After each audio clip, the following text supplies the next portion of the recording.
Good afternoon, my friends. This is the Grimflayer. Hope you're doing very well today, and this is the latest in a pretty healthy, long string of BGX donation leagues, but it has been a minute since we played good old-fashioned BG the Rock, Golgari Midrange, dare I even say Cat Rock.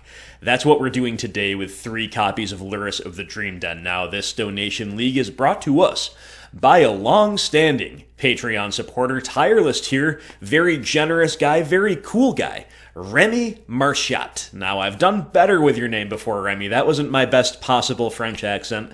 I'm a little stuffed up today, let's blame it on that, right? But Remy's an awesome dude, and, he's got the bling.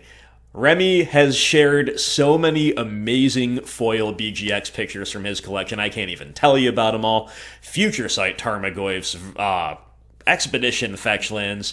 I believe he's one of several people in my Discord who also have Judge Foil, Dark Confidants. He's kind of got it all, including all the stuff for Jund, but despite having Jund ready to roll, Remy has actually preferred lately to play this deck, BG the Rock, Cat Rock, and I am actually bringing you his list for once with no modifications made by myself. Usually I'm like, okay, here's the list we're playing. This is what the donor submitted, these were my suggestions, and this is what we agreed upon in terms of implementing the suggestions. But in this case, I looked at the list, I said, wow, I really like this. I kind of let it sit for a minute, then I looked again and said, you know what, let's just run it as is, no changes needed. And let's go through it for just a couple minutes before we hop into a live recorded league on behalf of our donors. So 22 lands, and I'm not sure if that's correct. In other words, I think maybe, especially on Rock, because we have kind of a lower inherent ability to grind compared to 3-color fair decks, maybe we have to get a little riskier with our land base, and maybe it's not even risky to play only 20 or 21 lands. I know in the Companion heyday, a lot of people were only playing 20 with their Rock lists. And on the other hand, if we want to leverage Field of Ruin, we should probably err on the side of the higher end of the land count that's acceptable, and we've got 2 copies of Field and 22 lands, and I think if we're playing Field, 22 lands is correct, and I actually think playing Field is really good right now. I think in a Lurrus build, 2 copies is correct, and I've been seeing more and more Tron lately. Field of Ruin, obviously a great incentive for that. Broadly speaking, a very good utility in the BG Rock list that 3-color BGX decks simply cannot leverage anywhere near as well. So besides that, we've got 2 Peatlands and a village, so there's plenty of utility, and there's also plenty of mana sinks outside of the land base as well, so hopefully we don't flood, is my point here, but, that can happen even when you're on 20 lands, right? And again, I think the logic here is sound. We do, it's worth noting, have a 4th basic swamp for a total of 6 basic lands, and a 5th fetch land, so that's what the land base looks like. And on to the 1-drops, 4 push, 4 Inquisition, 2 Thoughtseize. We are using the split that is hedged against burn. Of course, we do have 4 Mishra's Bauble as well, which I don't mean to skate over, but that's a given with these 3 Lurrus. And 1 copy of Unearth. Unearth has been really good for me lately in a variety of shells. I think it will be especially well positioned alongside Lurrus. That's one thing that when I've played Lurrus in the recent past, I haven't usually managed to fit an Unearth in the deck, even though I think it's good. So I'm excited about that. 2 Hexdrinker, I think, is pretty much where you want to be on Rock, and then I also really like 3 Bob, 3 Scoos. These are 2 cards that Rock leverages perhaps better than any other deck in the format for reasons I've gone into in the past. They both seem really well positioned right now, especially if you saw my old school Jund list, which played 2 copies of each, and they were both some of the MVPs there. 4 Goyf, and Remy is on 1 Decay, 3 Trophy, no Maelstrom Pulse. I'm a big Maelstrom Pulse respecter. Hate to see the deck without it, but with the Lurrus Bauble package kind of serving as the top end, I think it does make some sense to play without Bauble and to plan to do more double spelling and hope that Lurrus's recursion can make up for some of the lost X for 1 potential without Maelstrom Pulse, and especially when we're on 3 Trophy, we do have sufficient catch-alls, right? Sideboard is very clean, very strong in my estimation. This is yet another list not playing land destruction, which increasingly seems doable or at least justifiable if you're not on Jund, as far as BGX goes, because again, the red land destruction is where it's at in a Veil of Summer format, so we are instead leaning on the fields, the trophies, and maybe a couple Ashioks more than anything else against big mana decks. So at the same time, you know, our matchup is maybe naturally a little bit better than other BGX decks, but we're still not really that well equipped for them, so I kind of want to fade big mana. If we fade big mana, we've got a lot to like. We've got 3 Brutality, the full 3 Brutality, 2 Plague Man, 2 Choke, 1 Liliana the Last Hope, 2 each of Damping Sphere, Nihil Spellbomb, and Engineered Explosives. And I understand some of you might be thinking, well, Damping Sphere isn't that really good against big mana. Number one, some of the big mana meta share is now being taken up by Vile Titan, which I don't think Damping Sphere should come in against for the most part, although builds vary and I'm no expert there, and maybe if we see, you know, an unusual amount of bounce lands or something, maybe it could come in. And on the other hand, I've never had great luck with Damping Sphere as a, like, Tron hate piece in Rock. But that's just me. You all maybe have heard my thoughts on that before, so without further ado, my friends, let's go play ourselves a league with some good old-fashioned Rock. Thank you so much for being here. Thank you for watching. Thank you once again to Remy Marchot's tire list here. Blinged out supporter. Always like to see his lists. Always like to play his lists. We've had a lot of fun doing that in the past. Thank you to all Patreon supporters, including our 2 newest ones. We have Jund Guy, appropriately named to be a patron of this channel and a supporter of this channel, and Space Shake. I believe these are 2 names that I am at no risk of mispronouncing, so thank you so much for your support. Those are 2 new Inquisitors, if I didn't say that. Jund Guy and Space Shake, thank you again, and let us play. We've got a great opening hand. Keep it. This is a Rock hand. This is like a new style Rock hand, right?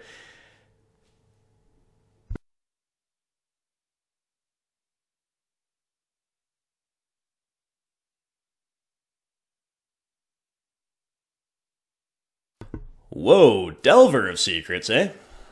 Okay.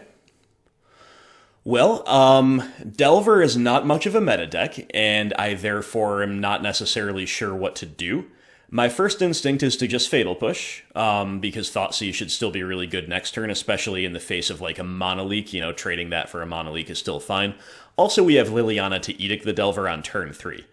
The only reason I don't want to do that is in case they are on, like, Thing in the Ice. It might be a little harder to take care of, but we still have Liliana, right?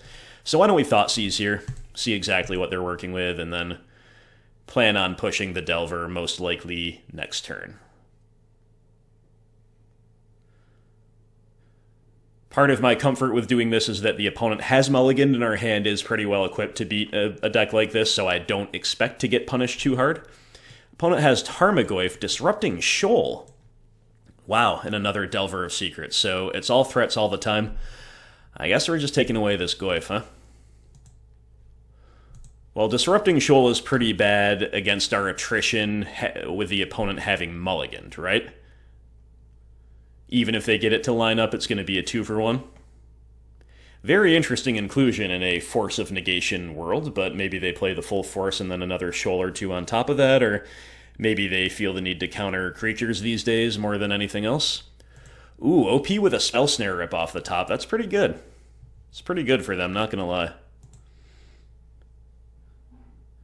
Okay, they shock in to represent the Spell Snare, and we draw Inquisition. Talk about good, right?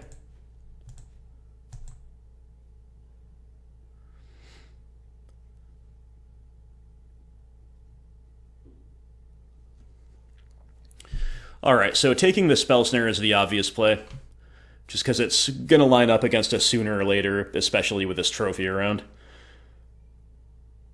Disrupting Shoal, they are pretty far away from hard casting. They have to hit a land, and then it's only shutting off 1-drops, which will all be out of our hand. Talking about the hard cast, right? So, yeah, we take Snare. And I actually think we can afford to fetch a second basic Swamp here, just because our life total seems to be the only thing that really matters a lot. And I'm just going to push before they untap.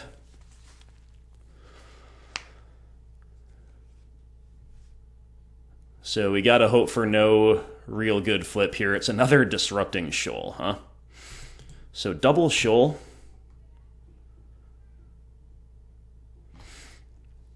Well, Inquisition.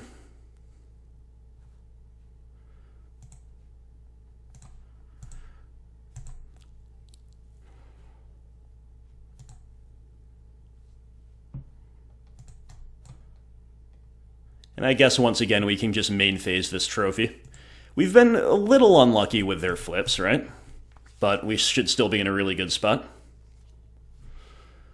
Simply because the Delver has not only flipped relevant action, but also has flipped to pressure our life total more so than you might otherwise expect. OP with Misty Rainforest, worth wondering if Mystic Sanctuary is potentially an option there. We draw Swamp, huh? Alright, so I guess just playing Lurrus is the thing to do. Even though there's nothing to buy back, sadly. Don't really want to lose it to the Lily +1, and I kind of value the 4th land enough to make this play. Ooh, opponent is Temur. Okay. Ooh, punished. The opponent rips Starfire. Sure. Sure. Okay, it'll be Liliana time, most likely. Yep. I'm just ripping lands.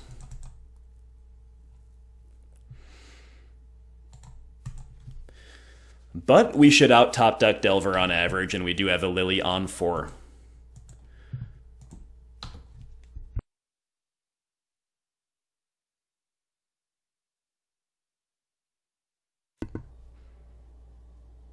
OP plays out a land of their own, and we draw Trophy.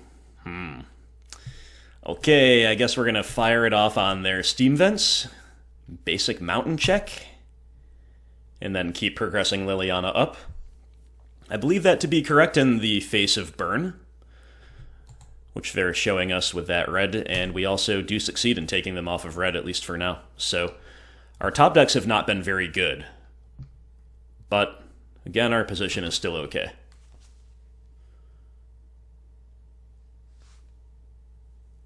Wow. I think it's pretty unlikely that they're a Cryptic Command deck, but on the off chance they are, I suppose we can get rid of this Blooming Marsh. Land number 6 is not something I feel I need. So let's just tick up without playing the land. There is a Tarfire rotting in their hand, I see. What a strange opening game for this league. Mishra's Bauble, huh?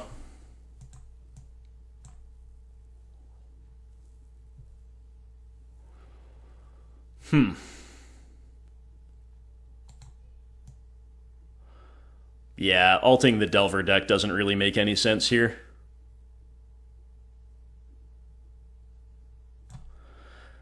So I'm going to tick up. I have a stop ready to go on my end step so that if they fetch on our end step, we will then Bauble them. Most likely, just for a little bit of additional info and also to draw for turn on their turn. Maybe they're not going to. Yeah, they don't fetch. Okay. So now we'll just do it on their end step, right?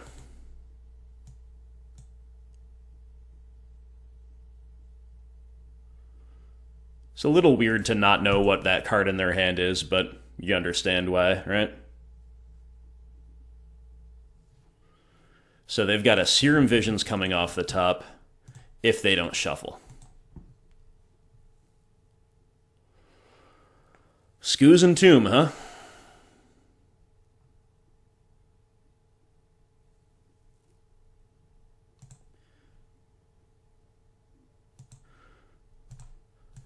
Scooze is pretty good. Let's see if it resolves.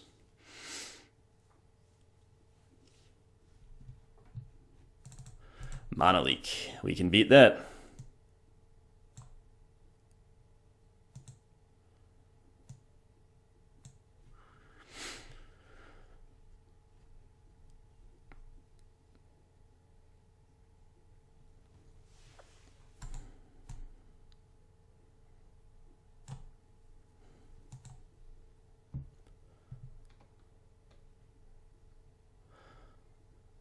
So I think the play here, part of me wants to just eat a Tarmogoyf main phase.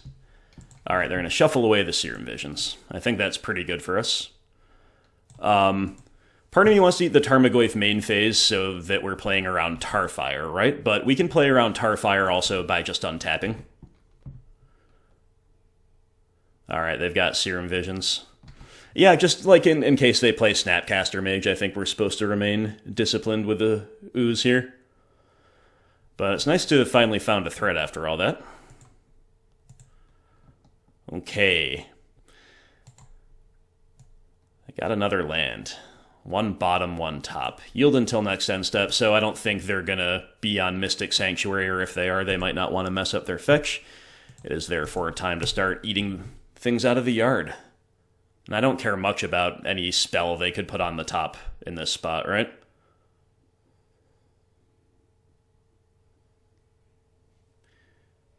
Alright, so is it time to ult them now? That leaves our Liliana at 2. Still doesn't seem that good.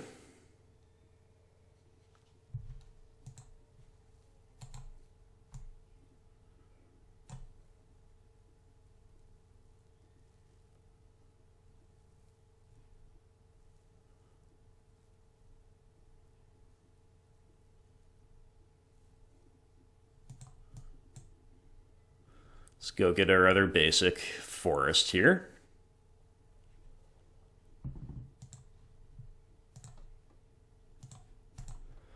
And it's time to chow down.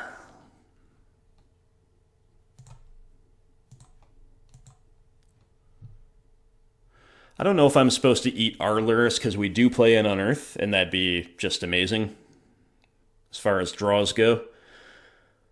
On the other hand, it does increase our clock by a turn as things stand and still allows us to leave the Ooze up, and then one Ooze activation up, that is. It's borderline. I think I'm going to take one turn at least of just sending it in. Leave the Lurrus around for now. And if they fetch, yes, they do. Okay, they fetch. I was going to say then it's still a 2-turn clock either way. Liliana on 9. Not every day you see Lily on 9 of all loyalty counts, right? OP with the Goyf. Hey, you know, I think we got something that can beat that. I think we could beat 4 Goyfs in a row off the top without breaking a sweat, right? Whoops, I meant to eat something again at their end step. That's okay. Edict OP. Eat that Goyf.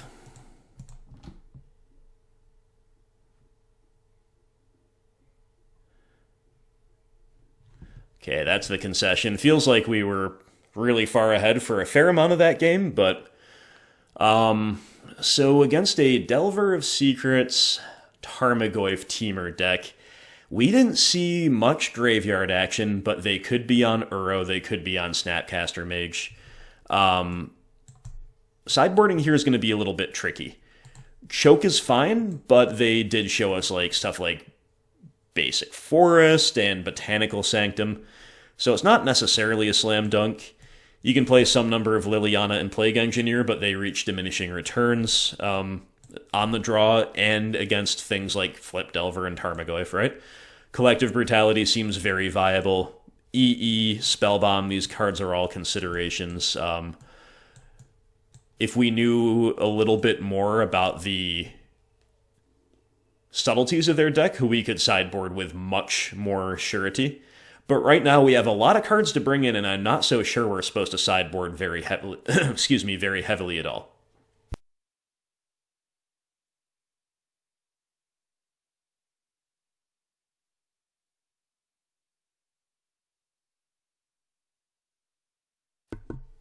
Okay, I think I'm going to opt for a strange mix of trimming around the edges. Maybe lose 2 Dark Confidant on the draw. I'm going to try a single choke and a single Last Hope. Also think we should play EE, if nothing else. If we also want to hedge more toward board control, we can cut a Thoughtseize and play a Collective Brutality in its stead, simply because it doubles his removal for Delver, even a flipped one as well. I think hedge sideboarding like this is pretty good. We can trim a Lily on the draw, but like every card that we've cut is also just pretty good. I think we're supposed to leave Unearth in because they're playing like Disrupting Shoal to counter creatures and Mana Leak and stuff, and maybe removal will line up for them.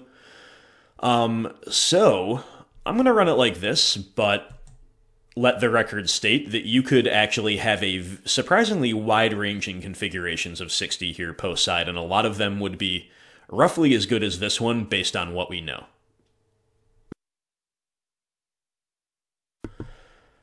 Well, this opening hand with 0 lands is, it's probably a mulligan. What do you think? Okay, this one looks wonderful. We will keep.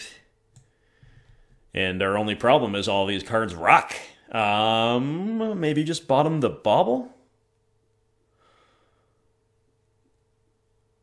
Which is kind of a weird thing to do, but when every other card in your hand is sick, I guess that is what you do, right?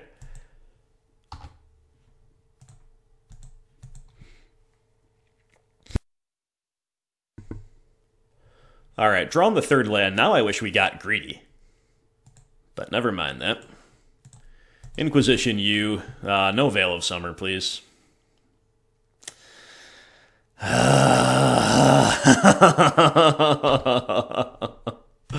We were never not going to do it in that spot against that deck, especially with another Inquisition in hand. But let me tell you, that's like one of the ways we can lose this one, so yeah. Hey, in case you guys are wondering, I still think this card should be banned. Still think it should be banned. No question about it, right? Okay, so if this is their Goyf, that's kind of the perfect start for them relative to our hand, and it is. Hey, we draw Fatal Push, though. Okay. Awesome top deck moment. Inquisition U. This one's gonna work somehow, even if they force it. They have Double Shoal, and they have Spell Snare. I guess we do take the Spell Snare yet again.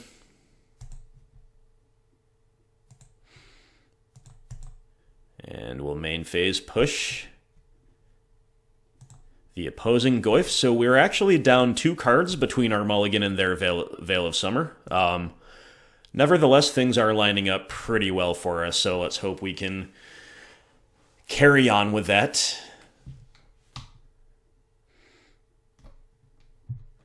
What have they drawn? What have they drawn?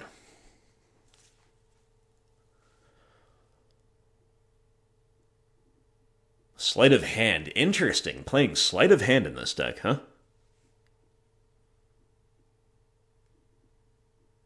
Wow, another one. How very intriguing. And then a Serum Visions. Jeez. Well, they go one top with that final Visions.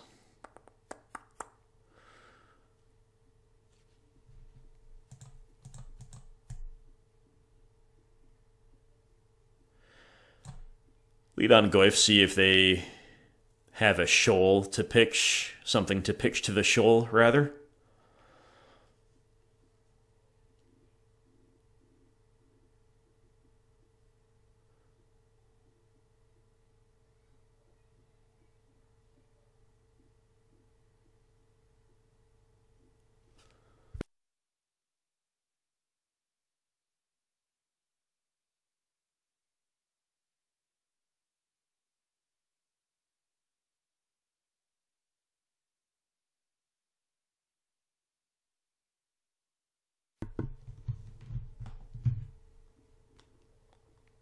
OP tank in here, I guess.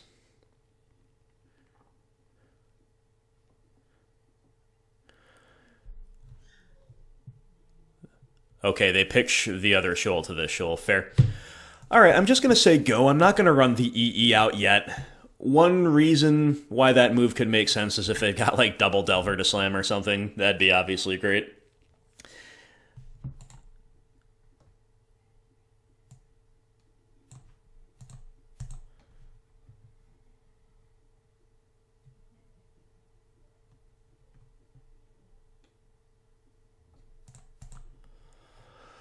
Okay, so with them making no play here, what could they have topped? Maybe some kind of permission. We're drawing only lands anyway, so it's kind of a good time to have permission rotting in their hand, I guess, if indeed that's what's going on. But it looks like they've got an end-step play, Brazen Borrower. Just running it out as a beater. Fair enough. That makes sense, too. The stock of Plague Engineer rises with knowledge of this card.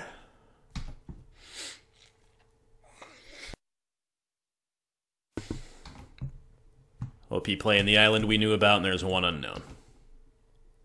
Alright, gotta start drawing some action here. They've got Goyf. Sure, at least we can beat that with our EE, which we will do if we don't have another play. Ooh, Lily of the Veil. Okay, well, let's play her an Edict. I expect them to pitch to lose the Borrower here.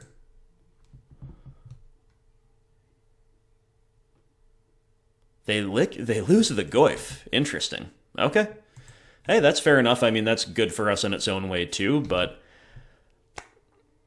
I mean, if the opponent's playing around Engineered Explosives not being able to reach 3 in our deck, then more power to them, right?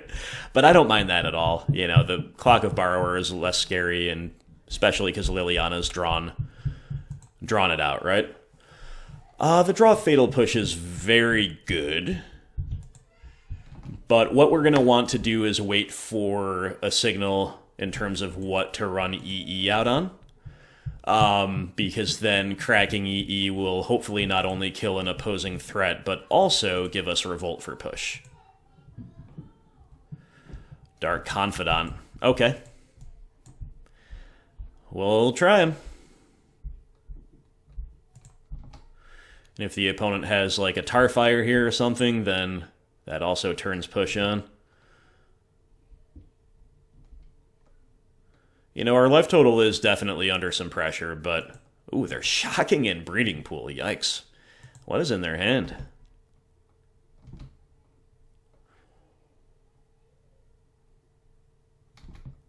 All right, Bob. Abrupt Decay, Hexdrinker. Okay, well, Decay is definitely good here. That much is obvious. Swing with Bob, see what they've got. They've got nothing.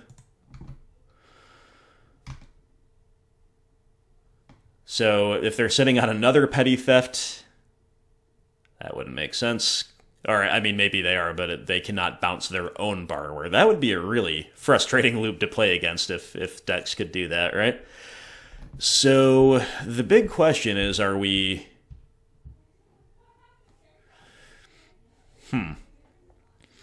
I'm worried about another Veil of Summer. Veil of Summer still beats Abrupt Decay. They could be on Snap Veil too. We're in a lot of trouble if that happens. So I think we're supposed to run out Hexdrinker. It's just another threat, which is fine. I mean, it's going to maybe make our play a little obvious, but if we run out Hexy, put 1 level on it, we can then still try to decay the opponent's Borrower, like maybe in the upkeep. Alright, they're going to take action here, so never mind all this.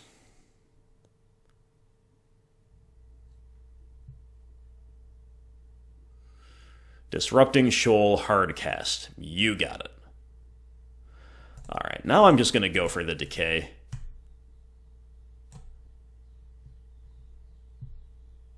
Another Veil. Wow.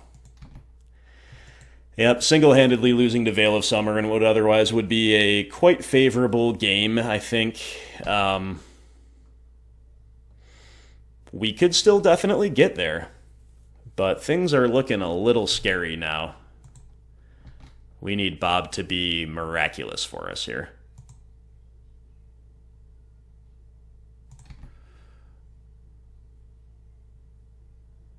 Bob reveals a trophy, huh?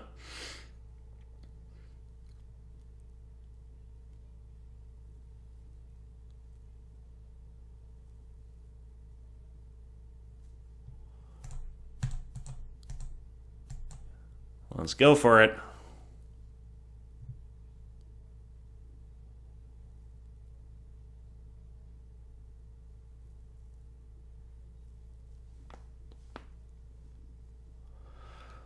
Hardcast Force of Negation. Okay, it never ends. It never ends. And again, all this stuff would be reasonable without the double Veil of Summer after our mulligan. So now we have to EE on 0, use 2 mana to crack it, use our final mana to push. And I'm just doing all this main phase, because if it doesn't work, we're dead anyway, right? This is all, of course, just to generate Revolt. And if they drew yet another permission spell, then so be it. Alright, it worked. Now we have to not die to their top-decked burn or to our own Bob. And we have to kill them while they're at 7. So we're still very low percentage to win here. Opponent fetching into Uro. Uro confirmed. Alright, can't win any longer, if we even could before. Well, yeah, again, just losing single-handedly to Veil of Summer. Wish I could say that's anomalous, but that is kind of the life if you're playing something heavily black-based like this deck is. Alright, so we need Bob to flip a land and then draw Liliana, something along those lines. OP to brick. Field of Ruin. So Bob does his job, but our draw step does not do its job. Collective Brutality, not very good. Against Uro, now is it? Well, I guess we run out the field. I guess we...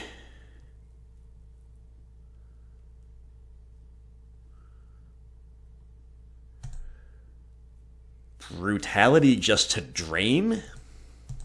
It's probably the most responsible thing to do here.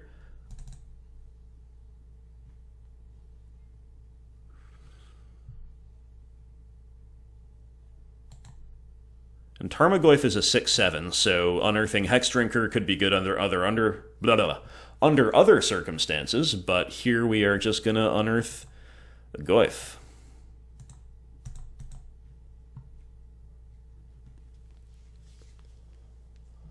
Alright, so we've got a bit of a buffer zone in a couple different ways. Opponent's attack with Uro is still kind of depressingly free just because their graveyard is so big. So we did identify this as a potential inclusion for them, and now that we know it, we'll definitely side a little bit differently. OP with another Uro out of hand. Wow. You know, just when you're starting to think Delver decks are kind of cool, you see Veil of Summers and Uros. Delver used to be cool, right?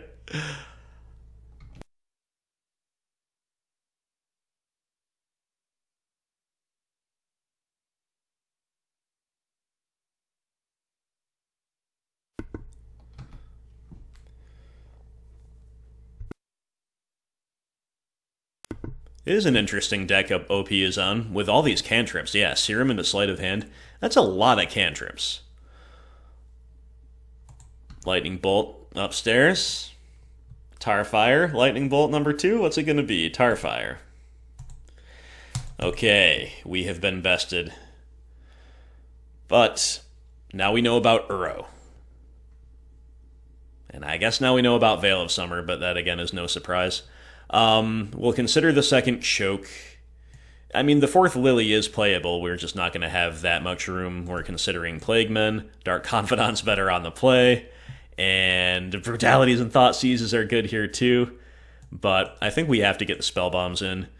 I'm actually going to cut EE. They're going to probably play around it now that they've seen it. And now that we know that they do have stuff like Uro that's a little more worrisome, EE's not as exciting.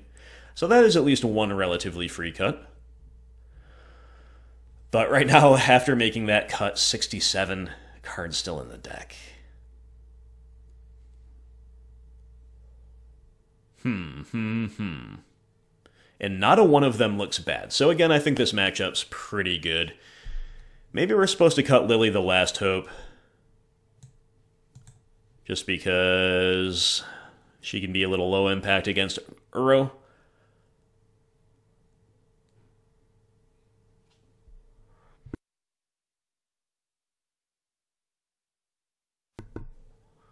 Another option here is to, like, lean away from trophies, because they can really punish us for ramping them.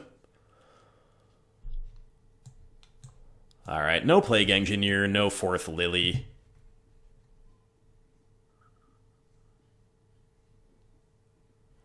But as I was saying, I think we are still supposed to keep the trophies in. Like, they just are trying to stick Goyfs and Delvers and stuff. You gotta have a critical mass of kill spells.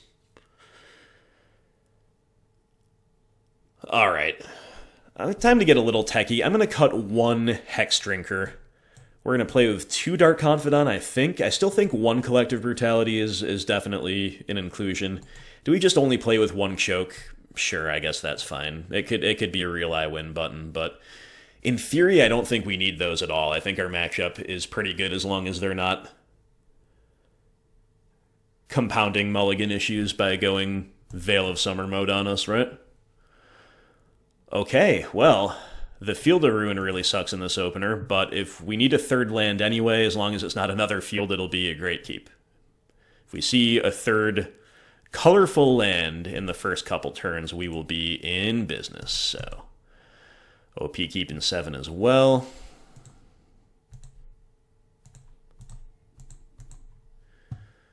Inquisition U, oh, there it is. There's Veil of Summer, but we are on the play. Gotta take it, though.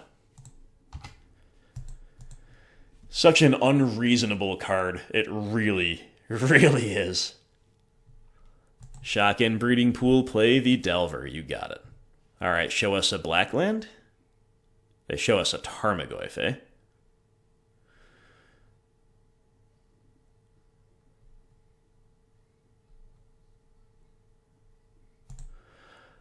Alright, feels pretty bad to do, like, anything here. If field was a black land, I'd definitely be Thoughtseizing into Fatal Push.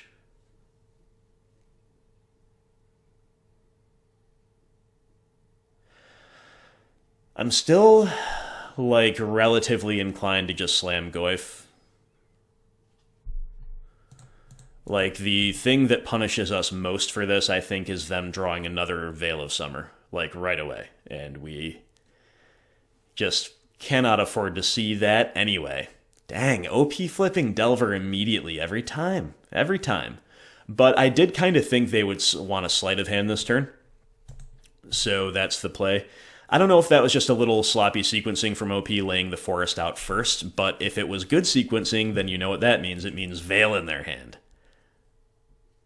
Oh, it's a Dismember. Okay. Alright, alright. Man, okay. Well, let's just push the Delver now.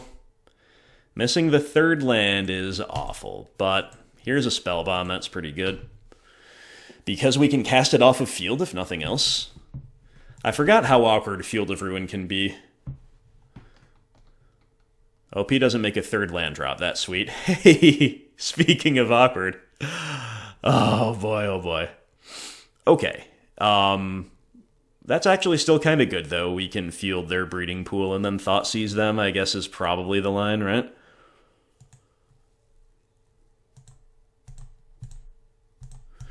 We have fixed our own mana. And they don't bother floating. If they had floated, it might, like, kind of be cool to pass holding up Spellbomb, but I'm going to go for the Thoughtseize now. Doesn't seem like... Oh no! Veil of Summer. I literally don't want to play against this card anymore. How can we allow this to happen? And Veil finds them their 3rd land. Guys, what is life? What is life? I don't know. I no longer know. Okay. I'm going to begin on Spellbomb.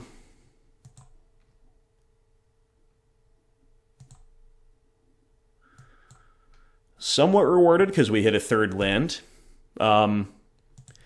That's pretty good. And we can establish a Lurrus Spellbomb probably not loop in the face of all those lightning bolts, but at least buyback, right? They're just going to start dumping out their hand with bolts. Sure. So before they get to untap with that red land, since they've shown us they don't play a red basic, I am going to go shields down on my holding up Decay and Trophy for the turn, which I think is fine, to take them back off of red. We also get to bluff Fatal Push this way.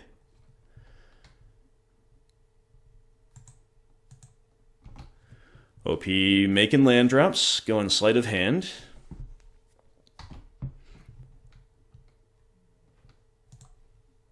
We found another Lurrus. Cool. So that means we can run one out with complete impunity. Obviously hoping it resolves and then just like trades with Lightning Bolt after buying back Nihil Spellbomb. Nice. So this is really strong for us because we have another Lurrus in hand that might be able to go unanswered after they bolt this one. And it's all been very value positive for us. Brazen Borrower. Yikes. At least they're not getting 2-for-1s with this card, but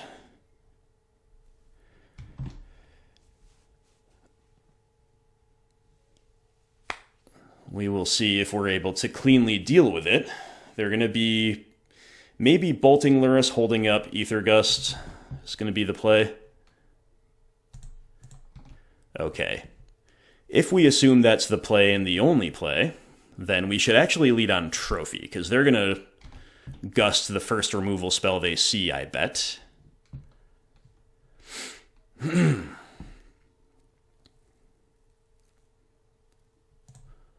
Yeah, let's try to Trophy the Borrower first.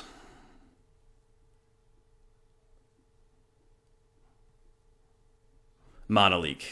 Okay. Now we'll Decay. Then we'll play the Marsh. Alright, so that we were rewarded for leading on Trophy. You know, either way. And we might be able to make their Aether Gust bad for a little while. Certainly it's not good against Lurrus, right? OP with a Delver. We have Inquisition. That seems like another good draw. Don't veil me, or so help me. Okay, they're just bolting us in response. Yeah, I mean, that's kind of a little scary, but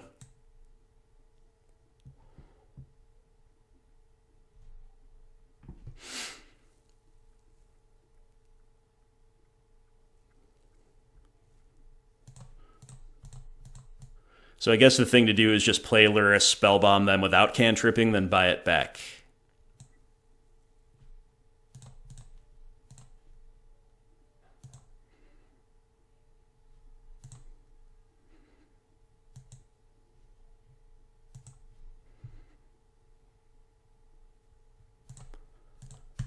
Alright, now the opponent needs like the perfect draw off the top to be like, we're ahead. We're ahead. But we're dead to certain top decks.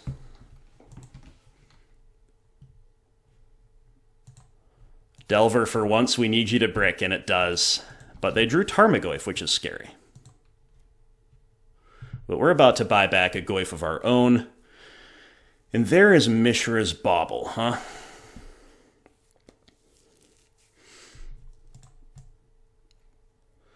Alright, so I'm going to begin by bobbling them. Let's see what's on top of their deck. Another Tarmogoyf. Okay, so Delver will not flip yet again.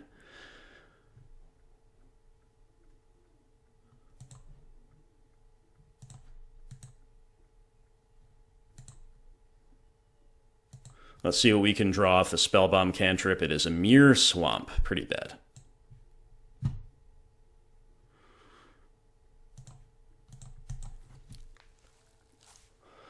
But we buy back our own Goyf, of course.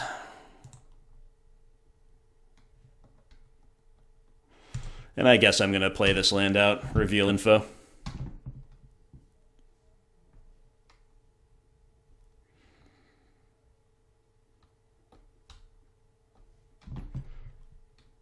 Lily of the Veil is our draw. Nice. So, not very mana efficient because we can't use it this turn, but we will be edicting OP, and hopefully we find some other good stuff here too.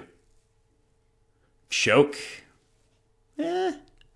Probably past the point of relevance now, I guess. But it does allow us to do a lot here. So if we, let's edict and see what they do.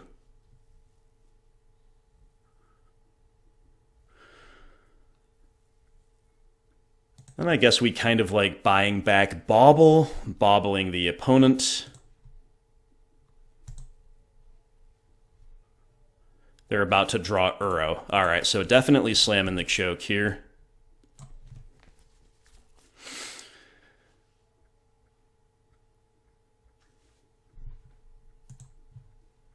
Alright, so we're fading the Delver flip for a good long time. Our draws off the top have been mixed, you know, hitting these lands while the opponent's hitting only gas kind of sucks, but a lot of the non-lands we've been hitting have been pretty good.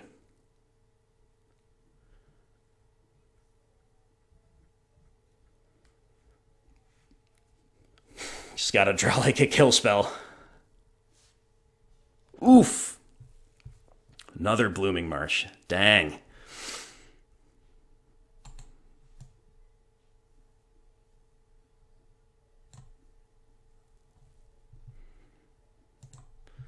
Breaking at the opportune time. The least opportune time. So let's buy back and crack a Spellbomb again. Just need a kill spell. Gotta connect for some lifelink here.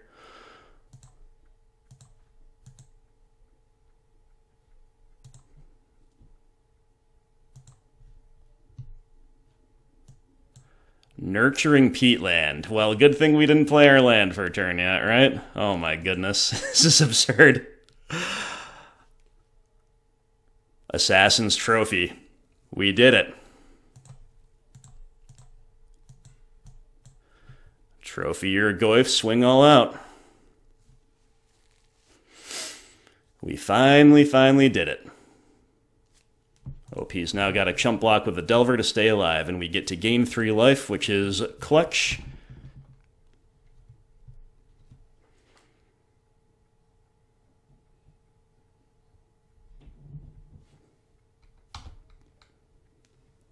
Alright. Life totals have swapped. OP's got a lot of problems. They have to use a chokeable island to Serum Visions.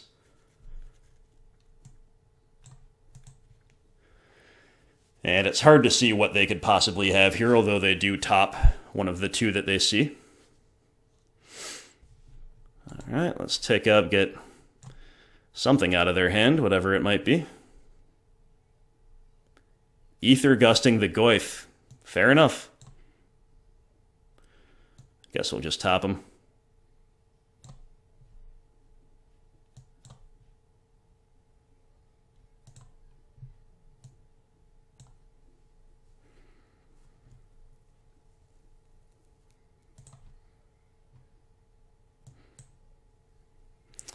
Then we'll loop the good old Spellbomb.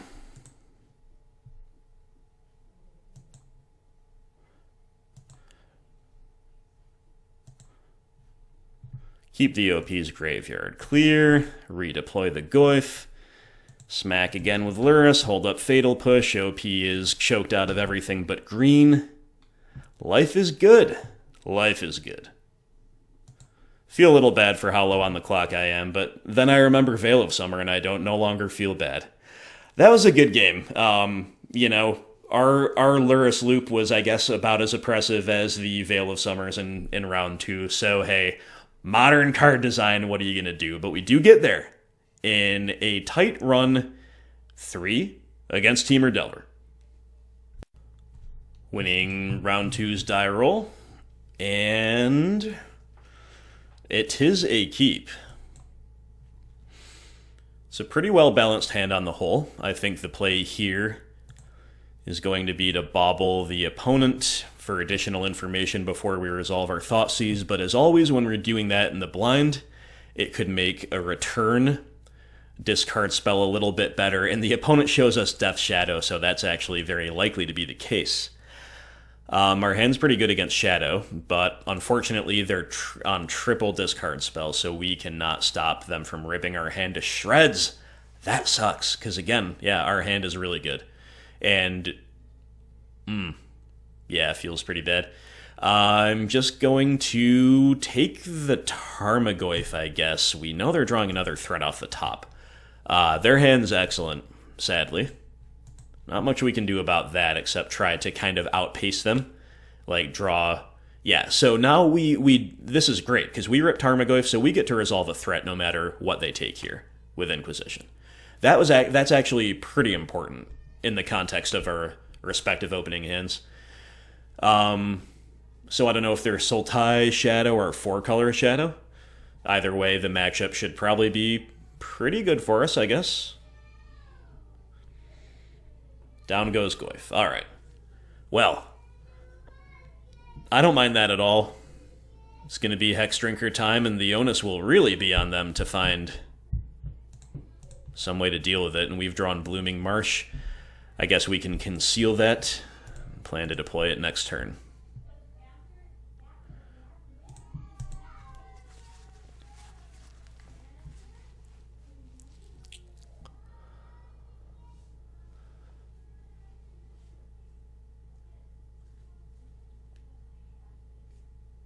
OP will bauble us, and then surely it is at least one Thoughtseize, most likely two.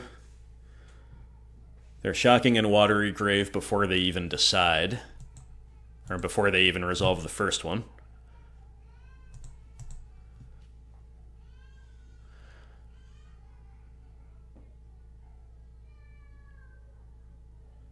Down goes Lotvi. And they're going to pass. Does that mean they've drawn... No, we still do know their whole hand, except for the Bauble draw. So maybe they're leaving themselves the possibility of drawing, like, Fatal Push or Dismember for this turn. So, I mean, we get blown out if they did do it, but I think we need to go... all in on Hexdrinker while we can. Also, people do occasionally misplay, and they'll respond to the first one, in which case we still could have deployed Bob if they had done that, but they don't have it, so... We're going Hexy mode. Now the big question is, do we attack? We'll put them to 10...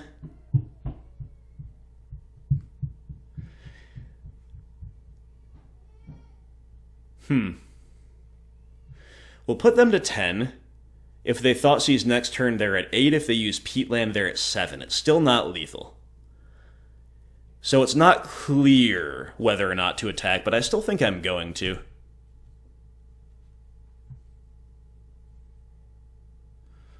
We did kind of time walk them this turn. They didn't have another land. Maybe they'll draw a third one. But maybe it's a fetch land, and maybe that changes the clock a little bit too. Okay, here comes Shadow. Holding up Stubby D. Or just Thoughtseizing? Just Thoughtseizing. Fair.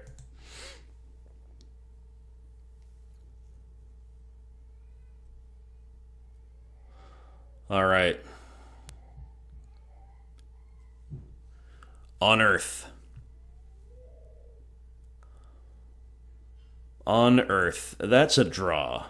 That's a pretty good draw. I suspect we're supposed to Unearth Goyf, play Bob.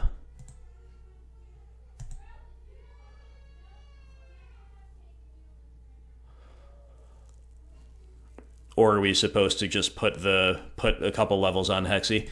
I think it's Bob because this means we have lethal next turn a couple different ways, including just like drawing the 4th land with our 2 draws that we'll hopefully get, making Hexdrinker a 6/6, then swinging all out. Probably a bad time to have drawn Bauble for the opponent. They're going to Bauble us. My kids are going berserk upstairs right now, and they've got Mama and Grandmama watching them, so apologies if you can hear that. I guess it's been a long day for everybody, right? You hate to hear it. You hate to hear it. Okay, OP hanging back. We are still at 18, by the way.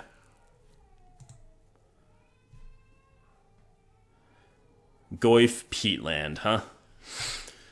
Alright, well, we probably can't lose if we just play Goyf, put a couple levels on, and then attack next turn.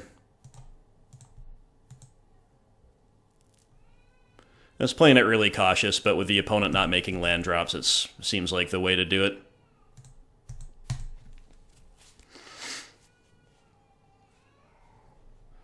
There are a couple things that kill us if we...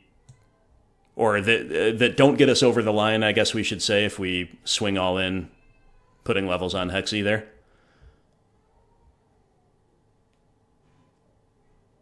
And they didn't have a removal spell on the unstep, so that's great news for us. Of course, it does also likely mean we would have won if we'd attacked all in, right? But now the opponent's gone to 6, they're just dead on board to Hexdrinker.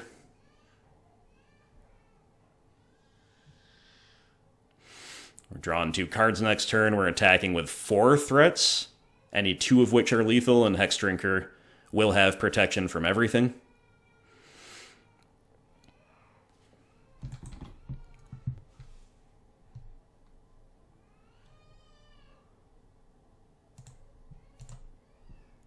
Okay, let's see if opponent just concedes to this. Level up. Yep. Okay.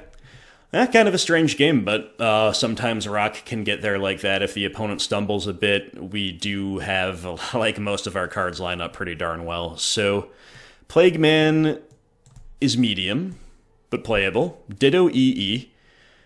Liliana the Last Hope's slightly stronger than them. I will consider an Ashiok as well. Nihil Spellbomb is the best card I see. You could play Choke as well, but we're probably not going to go for the Choke, especially on the draw. Think our matchup is just fine without that plan, so could see trimming a couple Bobbies on the draw, and maybe a discard spell or two. Other than that, our deck is well configured. So let's start by trying to play Spellbombs and Last Hope. Let's just cut 2 Bobs and an Inquisition. I think configuring like this is great, but we could also justify a couple other things, again, including this stuff that's on the bench. You know, EE is pretty spicy, especially on the draw. So what if on the draw we take a little bit more of a defensive posture? We play an EE, we actually cut a Hexdrinker, because EE on 1 is obviously what we're aiming for anyway, so we'll hedge away from our own EE. I think that's cute enough that I'm into it. And yeah, I think Ashiok on the draw, probably not the most necessary thing I've ever seen. Let's run it like this.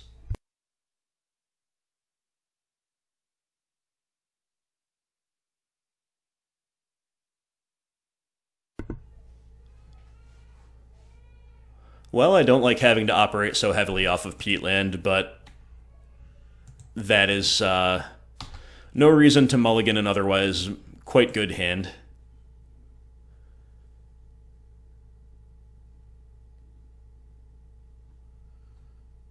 Alright, I guess we are operating off Peatland until further notice. Thoughtseize you, they could be holding up soft stub here. They're not, and they've also left in TBR. So their hand has a lot. There's a lot going on there. They only have 1 threat. So we could take the threat. Or we could take Stubby D and plan to trophy the threat. Or we could take a card like Cling to Dust to stop them from, you know, disrupting and smoothing out and all the rest. It's probably correct to just take the Goyf.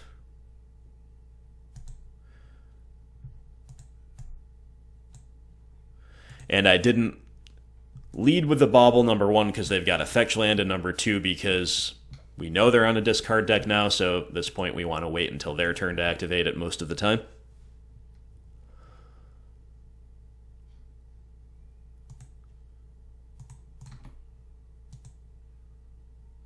And they don't cling. Interesting. Alright. Some Bauble on their upkeep. They're going to draw Verdant Catacombs. Got it.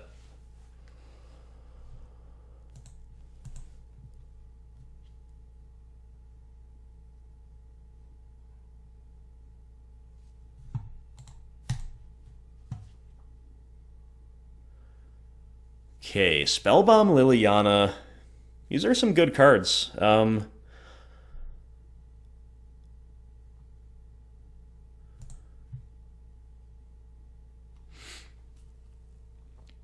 think I'm actually relatively interested in playing the Spellbomb. I wanna see my third land, so I'm gonna run out the Spellbomb here. Another way to maybe get the third land is to play a Scooze out for trophy bait or something, but I think this is probably more likely to get us there. OP's gonna cling our Bauble, sure, so I'm gonna let it resolve.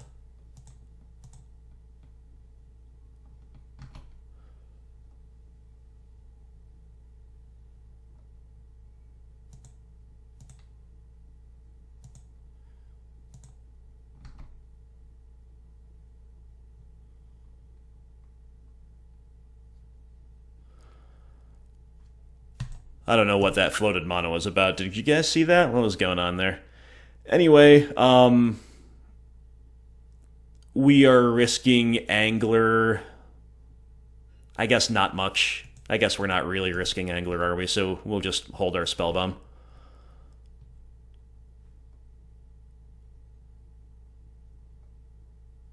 Alright, now we're risking Angler, because they are fetching, so... You got me. Cracking the Spellbomb here.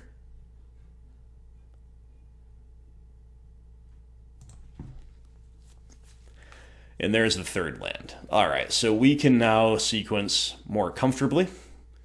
We don't necessarily have to use Peatland as much, and more importantly, we can cast 3 drops, or like maybe double spell if we draw 1 drop.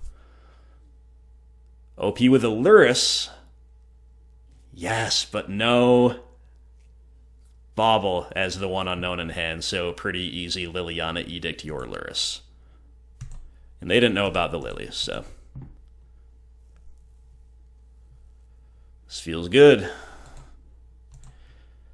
Sticking a Lily and Edicting their only threat feels good against this deck no matter what. So it is 4-color Shadow. They are on the Lurrus package. More things to know about. Hopefully they just don't take us to game 3, but if they do, Ashiok is a card that becomes more intriguing. Okay, we draw Fatal Push. Sweet. Our only problem is our hand is so good, right?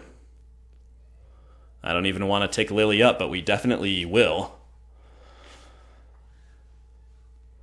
You know, I think pitching this 4th land is probably correct.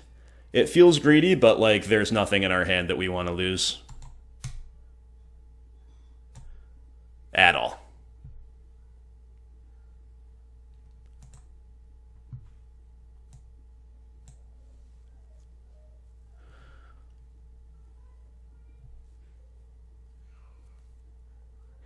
Stubby D goes down. Alright, let's try for a push.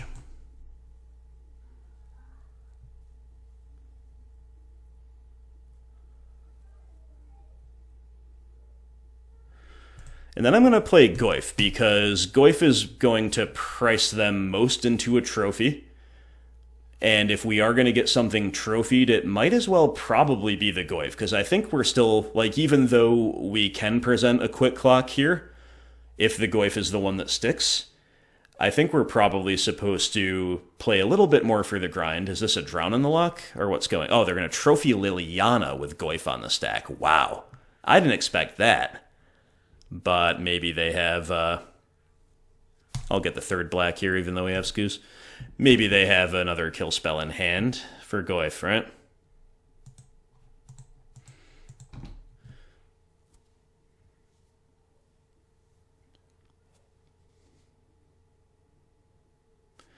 Indeed they do.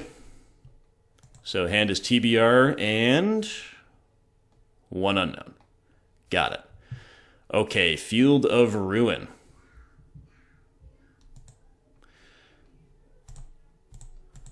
Playing the Scoose. Saying go, hoping to fade a kill spell. Even if they have one, we can clean up some important things in the graveyard. They're going to draw a card. Okay. So with that on the stack, why don't we play a little bit around Angler? Just eat the Shadow. They could still have Angler.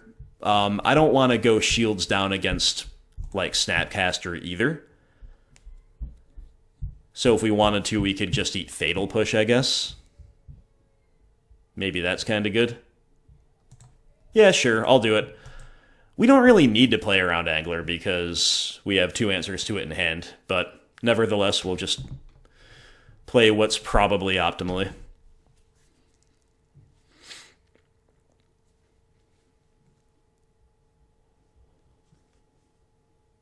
Okay.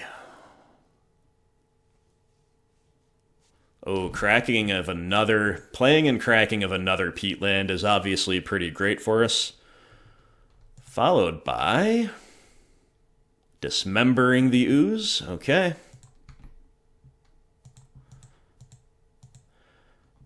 Well, if we draw a brick, it's going to be Trophy a land, play Liliana probably, or we'll just draw Lurrus. That's better. Lurrus buyback. Either Goyf or Scooze, it's a little hard to say. Or we could buy back Spellbomb and crack it immediately.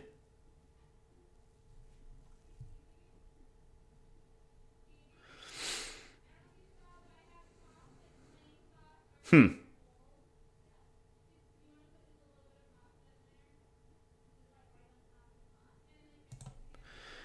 know what? I think I am going to buy back Spellbomb. Just continuing to play the more controlling game. Remember, they're a Lurrus deck too? They're an Angler deck too, presumably. You know, I should take this back. Maybe they're not actually playing Gurmag Angler when they're on Lurrus. Obviously, it's not the companion, so they can coexist. But maybe I've been a little bit leery of that for a while. If I had thought, like, for 5 seconds more, maybe I would have just bought back a Tarmogoyf there. But this is so value positive, it's like hard for it to be strictly wrong, because we're just seeing more and more and more cards, and our hand is already so good.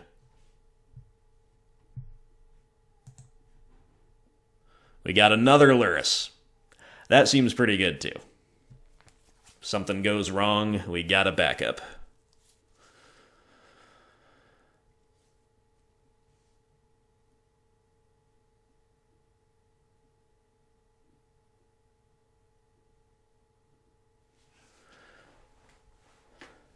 Draw Abrupt Decay too. The hand's looking pretty good, so why don't we just begin by getting some guaranteed value. I'm just going to buy back Goyf. Time to start closing this game out.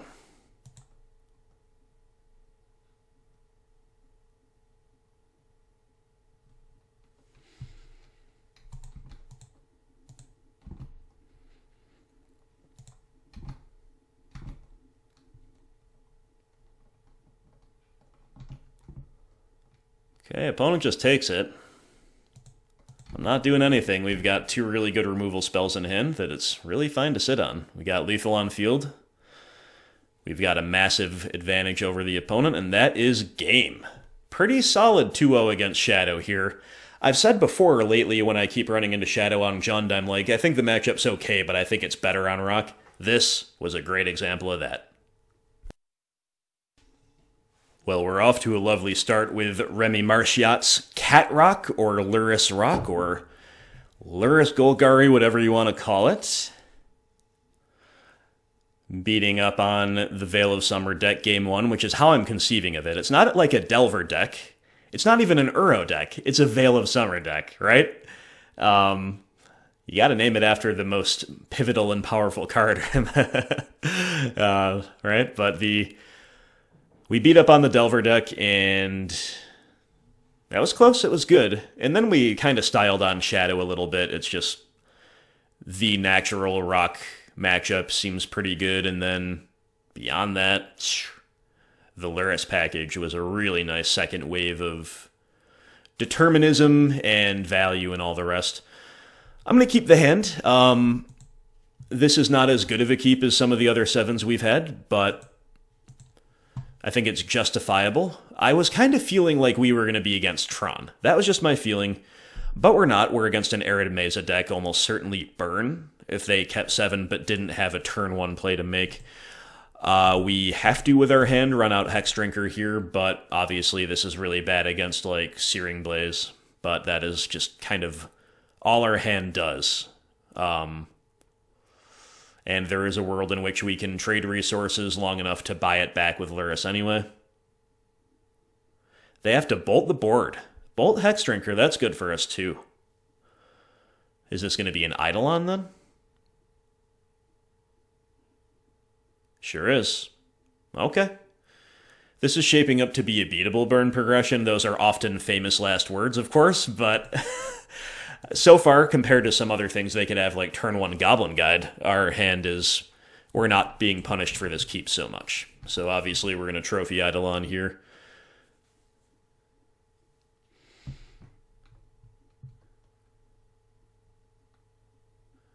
And that's bad for us, but, you know, they haven't showed us a Canopy land yet.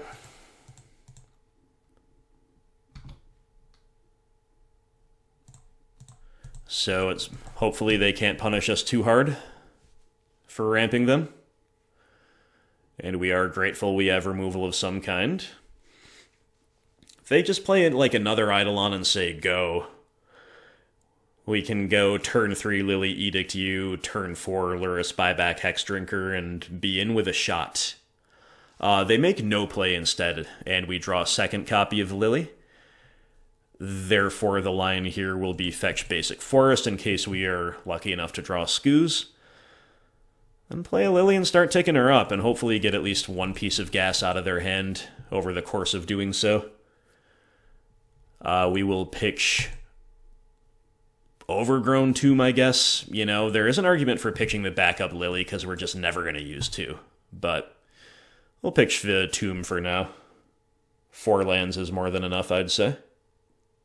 And we get Fiery Islet out of their hand. That definitely counts as gas in light of their many lands on the field. We knew OP would have something to do at the end step here. It's Lightning Helix. And now we definitely are just kind of hoping for enough flood for us to really leverage, or for them to draw like Eidolon here would be awesome. Another Tomb. Another thing to pitch.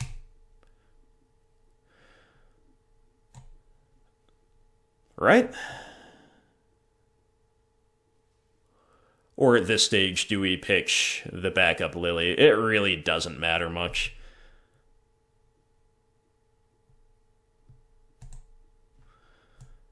I'll keep the Liliana around, what the heck. This game's getting weird, maybe we can alter something. Hey, we got Eidolon out of their hand. I've been kind of calling the shots here. And now it's Lurrus buyback Hexy. It's pretty good. Now, we don't really expect Lurrus to live long enough to connect, but we are forcing the opponent to have something to stop that from happening. And on the off chance they don't, we get to run away with the game. Assuming they do, then they have to have another something to beat Hexdrinker before it becomes 4-4, and we are just kind of like forcing them to point all of their limited burn at the board. So either way, for a game 1 against burn, given our opening hand, this has been pretty good for us, not gonna lie. We'll see what the opponent has. Clearly they have something. We know they have spells of some kind, right? Because they pitched Fiery Islet to the Lily. If they had, like, lands in hand, they would have pitched those. So the big question is, where does the opponent point everything? Helix taking down Lurrus. Yep. Then what? Then Skullcrack cannot go to the board. So opponent in total top deck mode. and they rip Monastery Swiftspear. Not a very scary draw under the circumstances, but it does something. And what it does is put us to 9, so that we're now dead to 3 burn spells instead of 4. And we draw Scooze, yeah. Alright, so. Edict you.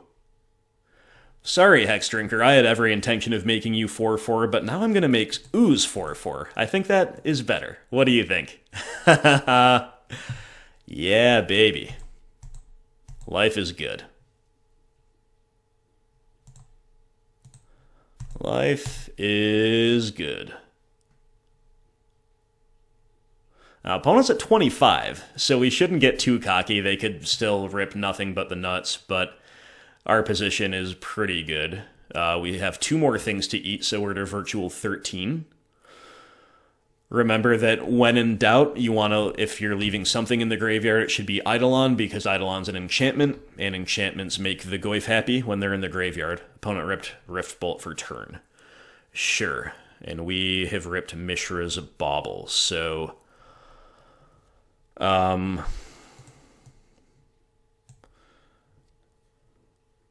we play it. We tick up Lily, pitching our other Lily.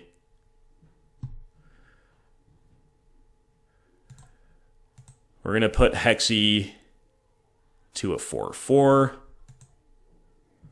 And then Ooze to a 5/5. And I'm going to walk back my own advice and eat their Eidolon. Sorry, Tarmogoyf, but we don't really need a Tarmogoyf any longer. But what we could do is draw Unearth and Unearth Lurrus, and that'd be really good. So we smash in for 9. And then on the upkeep, we will bauble the opponent.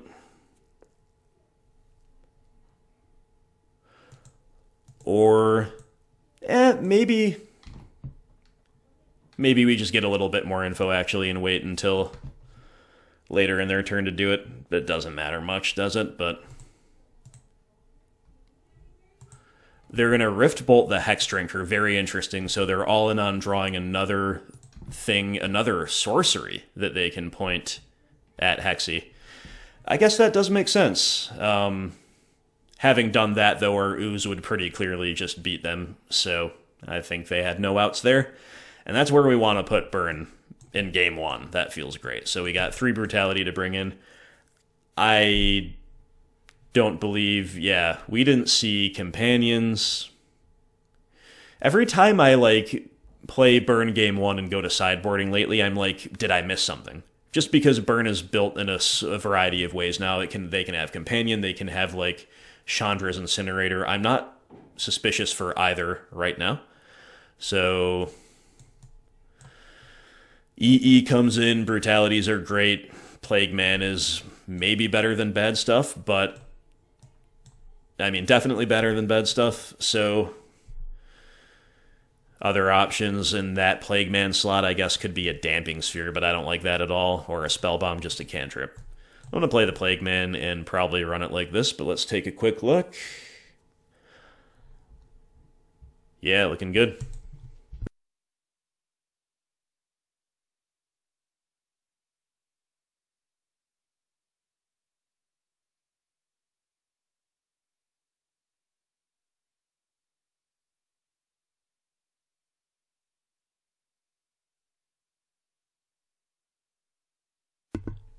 Well, OP's mulling, and we've got a Brutality hand that's otherwise very functional. It's a snap keep.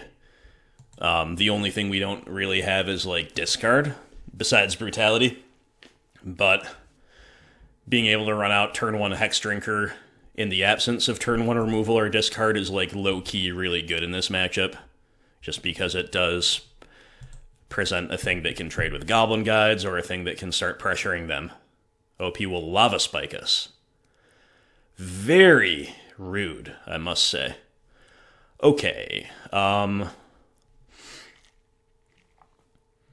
draw of Bauble seems pretty good. I'm going to still just play Hexy no matter what here, but we're going to Bauble them on the upkeep for info.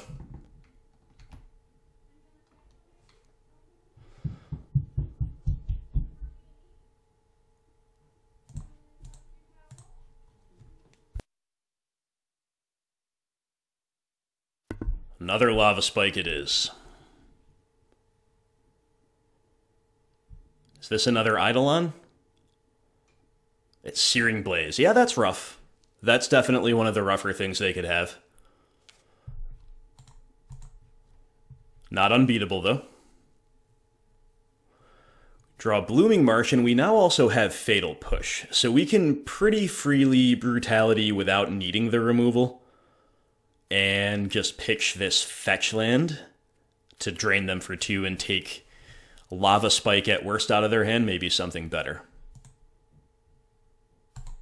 Then we're setting the stage for Ooze and or Hexdrinker to take over the game.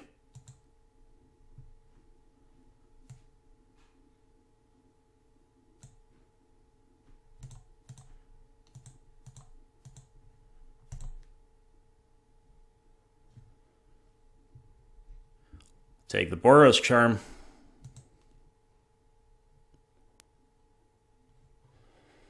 Okay, seems really good.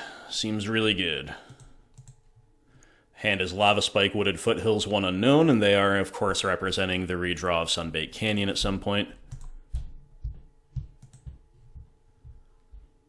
We have another Brutality, huh? Okay, that's something, for sure, but I'm definitely going to play Hexdrinker here, and it's kind of suspicious to, like, only level it up once, and it's also kind of bad, maybe, with Ooze around, so I'm just going to play Hexy, put 2 levels on, hope we don't get punished too badly for it, which I guess would be by the opponent having, like, a kill spell and a haste threat. I guess that's what punishes us for investing our mana like this.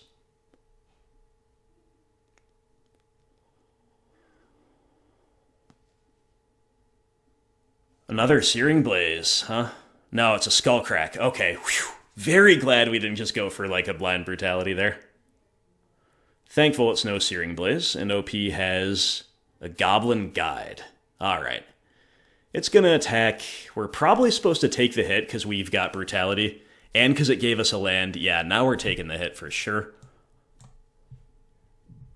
Many circumstances we'd still make that trade, but with our hand, we've got the things and the stuff, right? So we're going to go to 10 with the Brutality, and then we're going to go to 9 if we want to get another Forest for Skoos. So I think we have to still pitch the Verdant Catacombs. It also conceals information, and just deploy the Swamp, but then we're just going to level up Hexdrinker instead of playing Skoos this turn.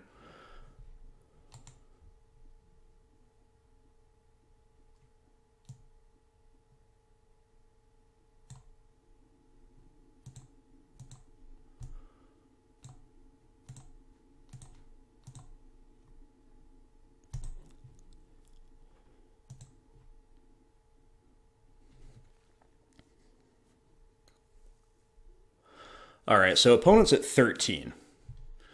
We very obviously have to level up Hexy at least once. Putting it to 4 and going shields down with push is probably correct. Again, a haste threat would punish us for this, but this does allow us to have the most options next turn, including just, like, putting it to level 8, right?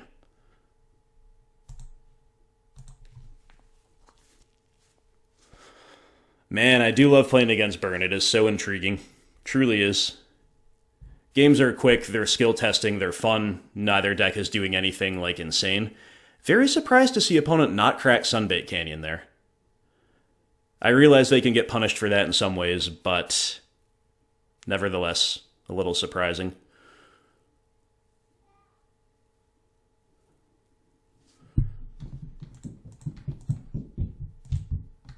Okay, so I'm just going to hit for 4, play the Ooze.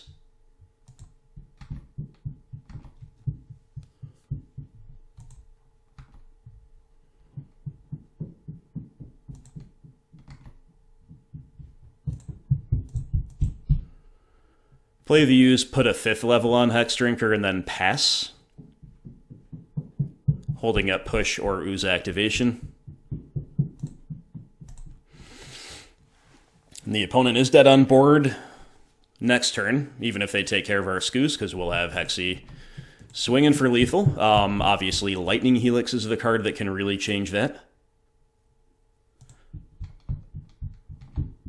Opponent just doing nothing 2 turns in a row, including not cracking Canyon. Okay, there's a land. So one of their 2 cards is a land. The other one, I guess, is a Searing Blaze. Right? In which case, we got him. Okay, might as well gain a life here.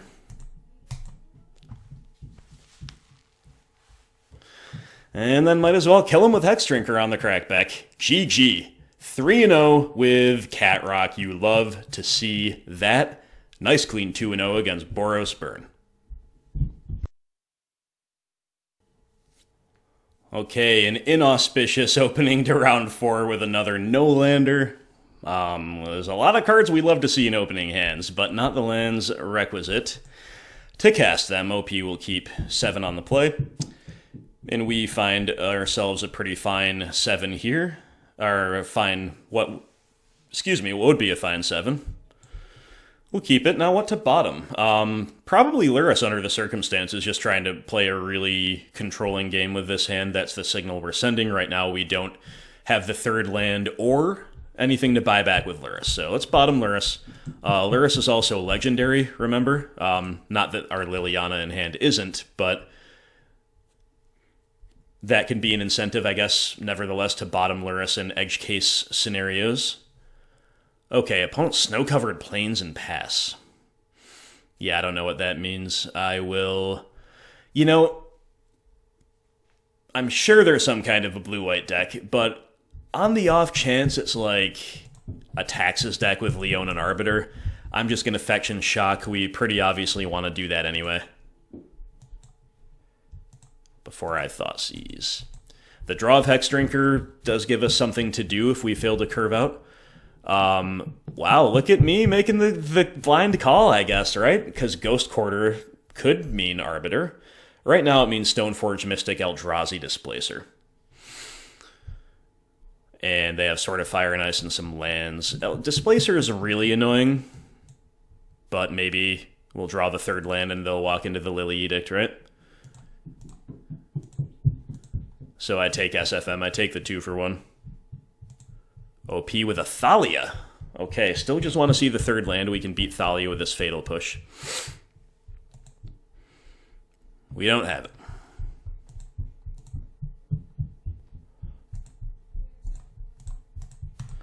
Let's go for the main phase push. There are enough tricks available to decks like this that I'm simply going to do so.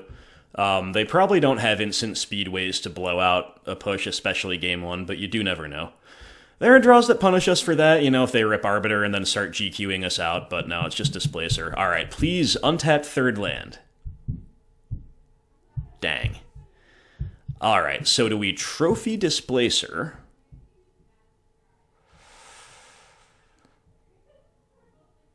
Or do we just get a Tarmogoyf down? Probably has got to get a Tarmogoyf down, right? We don't want to leave ourselves soft to Fire and Ice in another way. Okay, GQ into Fire and Ice, sure. Still just looking for that 3rd untapped land. Whoa. Whoa, what's this attack about? Oh, they're pathing before blocks, sure. Well, hey, there's our 3rd land, right? Great result for us, frankly. Their only card in hand is Caves of Kolios. Still would take a 4th land. We don't get it. That's fine.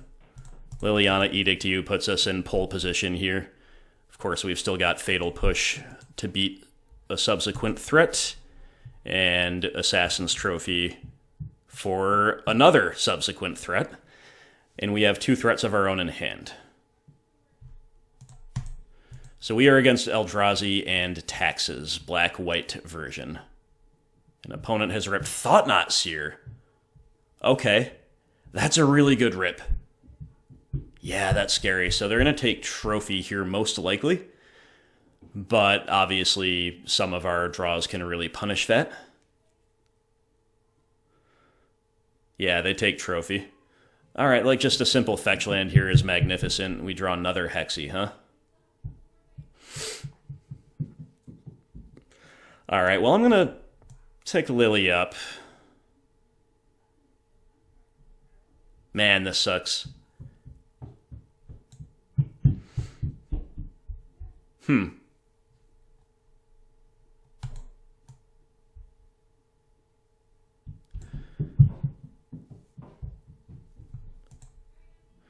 Yeah, take Lily up, pitch one Hexdrinker.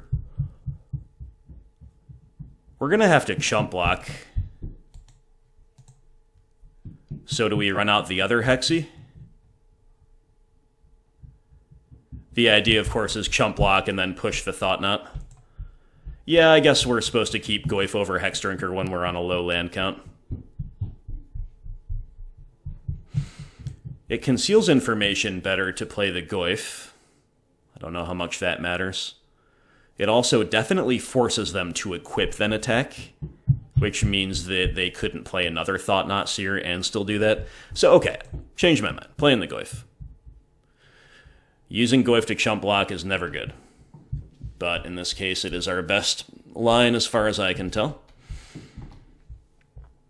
That was such a good draw for OP, can't believe it. They rip Silent Clearing.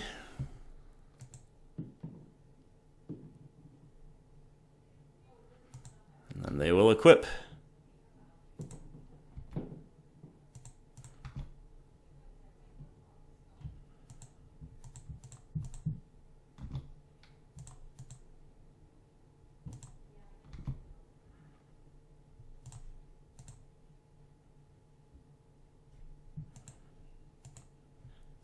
And just at first opportunity, I guess we push this. Alright, we draw another push. That seems really good. They draw us another Stoneforge Mystic. That seems really good. They go get Batterskull. Yeah. Alright. We've drawn another Liliana. Yeah, the Batterskull, super annoying. OP's draws have been pretty great. But we can get it out of the hand now.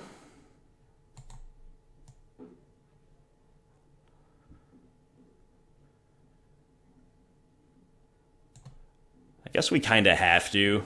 We mostly have to. Pitching another Lily or a Hexdrinker, I am uncertain here. Super judgment call.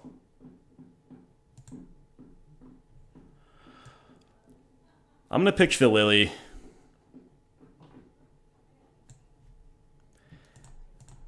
Push the Stoneforge, who could complicate things if they rip natty equipment for turn. And play another Hexdrinker. So if we had sequenced differently, we would have a Tarmogoyf instead of a Hexdrinker in the spot, presumably. And we will see now if that matters.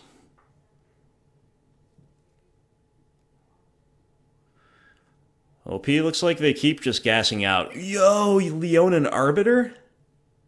But they don't just immediately GQ us out of the game? Okay. I don't know why. Edict you.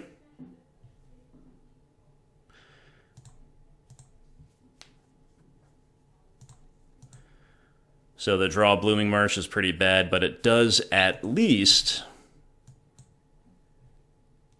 let us make Hexy a 6/6 next turn if we have nothing better to do. Alright, we need OP to brick for one turn.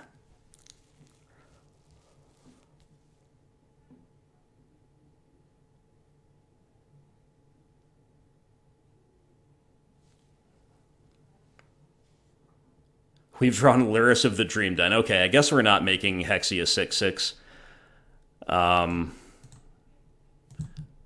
Okay, they're going to concede. Good enough for me. Whoa! Eldrazi and taxes. Okay. Some scary moments there, but we did get there.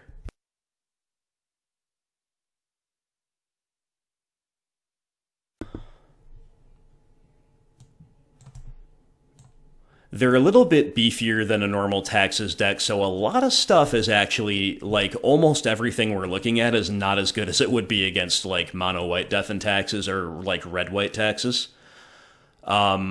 We still probably want to play a majority of these cards, but it's not...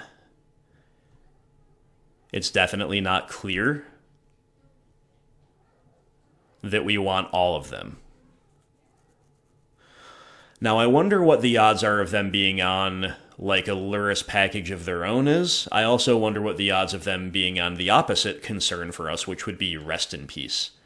So with that in mind, it might be good to do some kind of conservative sideboarding here. Like, take out a couple Inquisitions. We need to leave Thoughtseize in here because they're an Eldrazi deck. If we're trimming discard, we trim the former, not the latter. Thinking about cutting Unearth.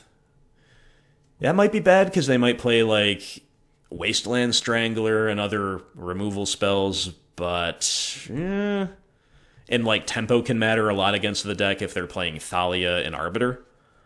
But maybe we should just plan on killing those cards almost no matter what. So I'm going to bring in EE, 2 Brutalities. Let's play with exactly 2. I think the third could be bad if we're seeing too many early Eldrazi. So this gives us 60, but we've definitely got to think about bringing in cards like this. Engineer and Last Hope don't outright kill anything. That's the big problem. Nothing that we saw anyway. Other things that we might not have seen that they could play are Flicker Wisp, which they do kill, Giver of Runes, which they do not. Something like Mirren Crusader, which they can't touch. Well, you know, Plague Man, Double Plague Man could actually do it. Even shrinking that thing's pretty good. Starting to kind of talk myself into these cards, but... not sure. Let's trim a Bob. I'm going to try to leave in all 4 Lilies, even on the draw. I think that's probably correct here. Alright, let's play without Last Hope on the draw. We're going to play with 2 Plague Engineers. We need to make 1 more cut.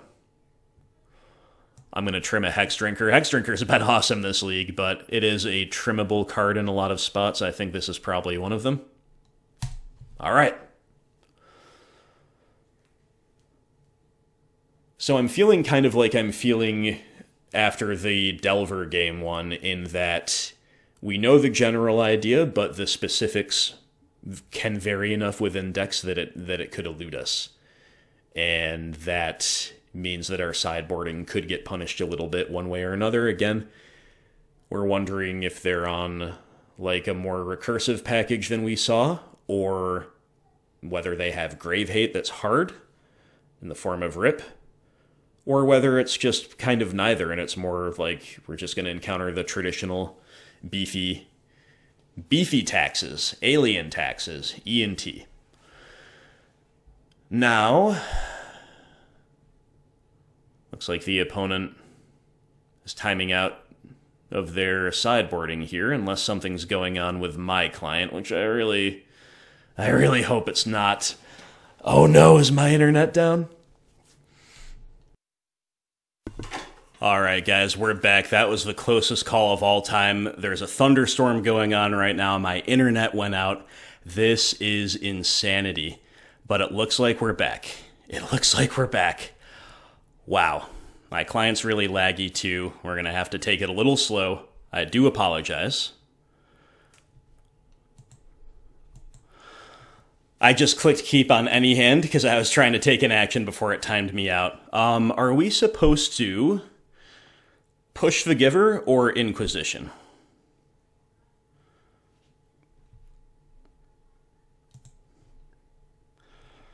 It's really hard to say. With only 1 removal spell, maybe we just Inquisition. I'm, like, not able to think strategically right now. So they have Dark Confidant, Thalia, Guardian of Thraben. Alright. They both do suck for us. No getting around that. I think we have to take Bob, though. Give them a fail rate, and right now they cannot cast Thought Knot, although I guess they're either pretty much drawing lands or drawing gas. And next turn we can play a land even in the face of Thalia attacks and push the Giver, and then try to take it from there. We've drawn Abrupt Decay.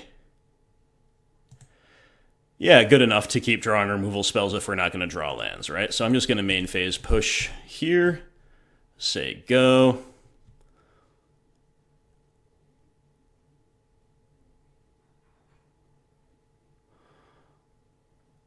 And so far, so decent, right? Oh, OP ripped the E Temple. Oh, that's real bad. That's scary. So they probably take Abrupt Decay anyway, even though we cannot cast it right now. And they're probably just going to try to race us. And taking Decay allows them to keep Thalia on the field, even if we draw the third land to cast a spell and just beat us down that much more quickly, right? But clearly they're giving it more thought than that. That seems like the play to make to me, but, you know, maybe they're a little worried about not being able to beat Hexdrinker. They take Bob. Jeez. Okay. I wonder what that says about the one unknown in their hand. Not what I expected. We draw the third land. Beautiful. Beautiful.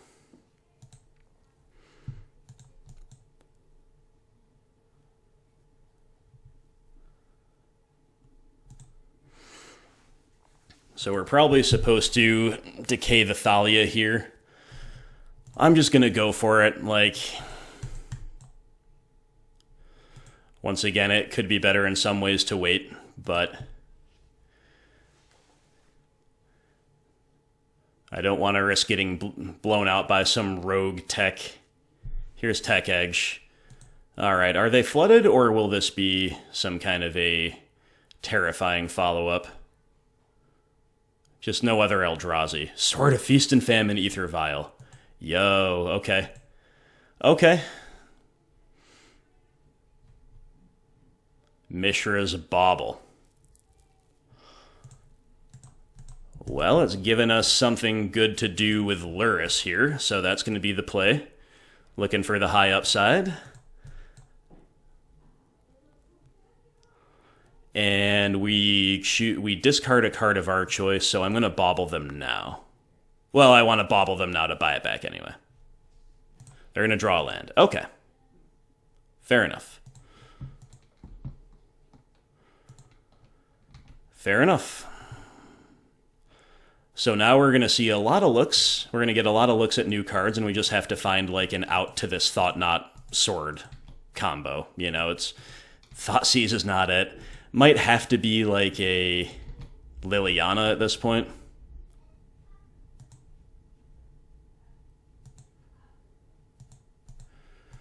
So this is definitely a way we can lose to this deck. At least Thoughtseize is a free pitch. I'm just going to bauble them now, see what's coming off the top. They're going to draw Giver of Runes. All right. We need to find the Liliana now.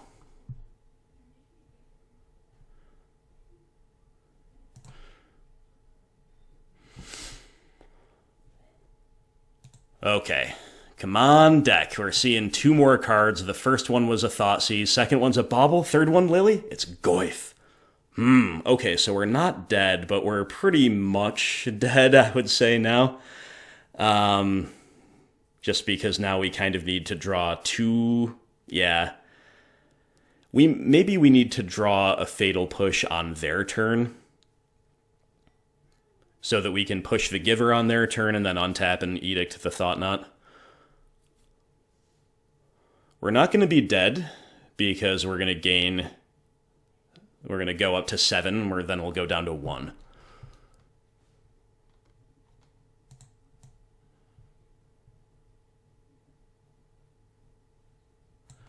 Alright, so I'm going to begin with a Bauble from hand, and I'm going to Bauble myself. We're going to see what's on the top of our deck. Field of Ruin. Okay. At least we're going to draw the 4th land, but it's not black, so I still don't know if we have any way to get there, but... Let's just play it out, assume that we do. So we'll buy back Bauble. We'll play Goyf. We'll play Hexdrinker.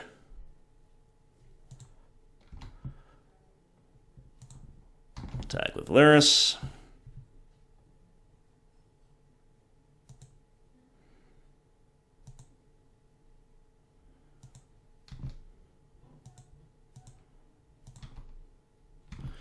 Their Vial goes to 2, but they've got the Giver.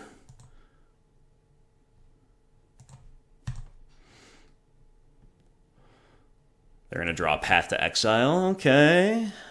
I mean, sure.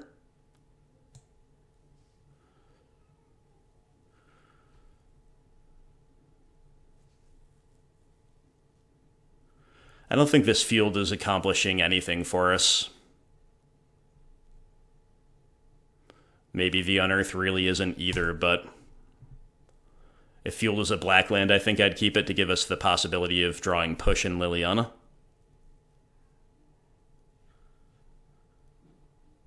But again, I think we needed it on their turn, right? There's our Lily.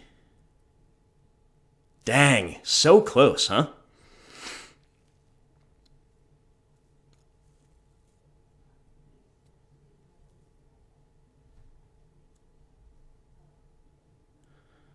So close. So yeah, if we had a push in hand, we are going to mop this game up. Is there any... I'm just thinking, is there anything else we can do? The delayed draw of Bauble not doing us any favors here.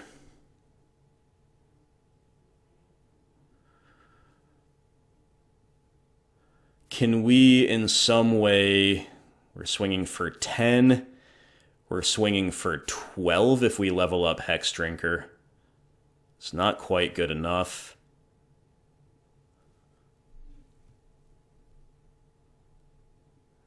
Dang.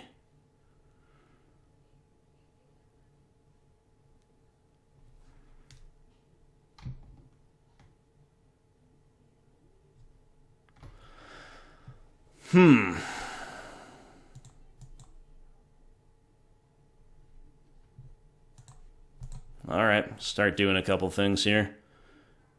More baubles off the top. Okay. Will opponent misplay?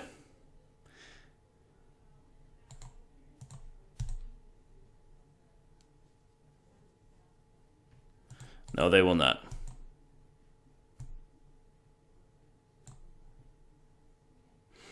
Feels so bad. Feels so bad. We were ahead of them on value, despite their attrition from Sword. We just couldn't answer that turn 3 Thought Knot.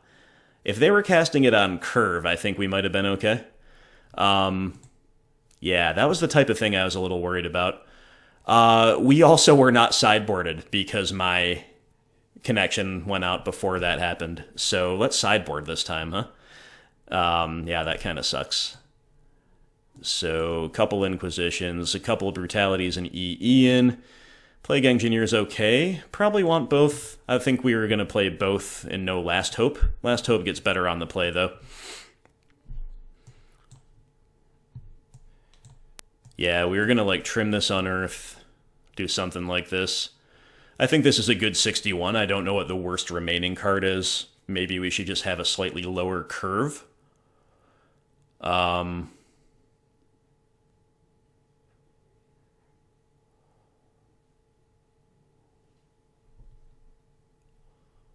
Which is kind of why I was pretty much playing without Last Hope last game. I think we're supposed to leave in all 4 Lily Veil against the Eldrazi variant. And I like more like 2 Bob instead of 1 on the play. So I'm going to submit like this. Let's do it. Man, I got rattled and thrown off by the near miss. I'm so grateful that we didn't lose this one to the timeout and to the storm raging ahead of overhead at my place here. It's a mono black hand, but we can fix it with Field of Ruin. We've got Bauble for redraw, and it's got great stuff we're keeping.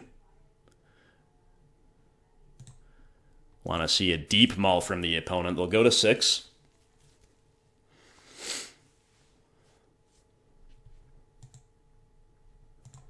Okay, we're going to do the Bauble trick. Bauble the OP first for more information. Ghost Quarter is going to come off the top, and then we'll resolve our Inquisition. Okay, so they kept a 1-lander, but they're going to draw their second land. They have a Plague Man as well. but it's Flicker Wisps and Stoneforge Mystic and a Path. Pretty easy take of SFM here. Their hand's not going too many places as it is. We draw Lurrus. Seems like a really good turn 3 play, especially if we want to just take the path away this turn with Brutality. Is that going to be the play? I guess so. I guess we're supposed to just say, okay, can you beat the Lurrus Bauble loop?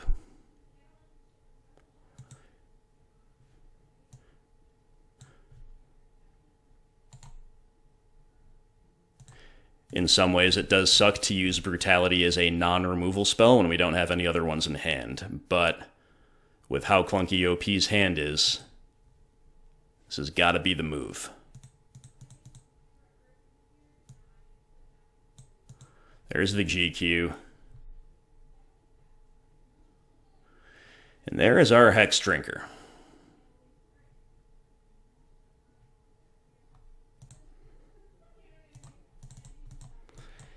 The dream is that they just like play a Flicker Wisp for pressure next turn and we get to Plague Man it away and lock the other one out too. Alright, Lurrus Bauble loop is online. They got it. They drew another path. Man, brutal. But at least again their hand isn't really going anywhere. For now.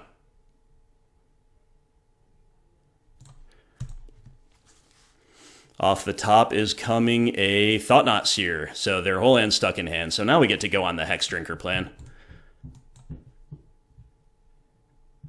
Scavenging Ooze, that's 2 Scavenging Oozes. Those are fine, but it is sexy hexy time. Play it, put it to level 4 immediately. This card's got to go on the thumbnail. We've even trimmed it a lot, right? It's only a 2 if we've trimmed down to 1 in many, if not most matchups, and it's still just like dominating. This is like a big time walk if they have Flicker Wisp, but again, Flicker Wisp walks so hard into our Plague Man that I still think that's good for us. We're still winning the resource battle really well this way.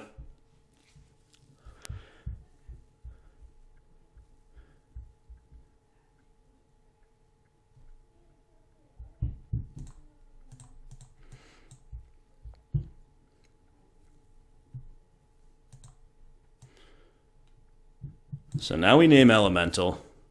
If only this Blooming Marsh had been untapped, we could then put Hexy straight back to level 4. Instead, we now have to play a Scooze, which is still another good line of attack here. And now they get to name Plague Man to kill Hexdrinker, which feels bad. But we're still accomplishing a lot here.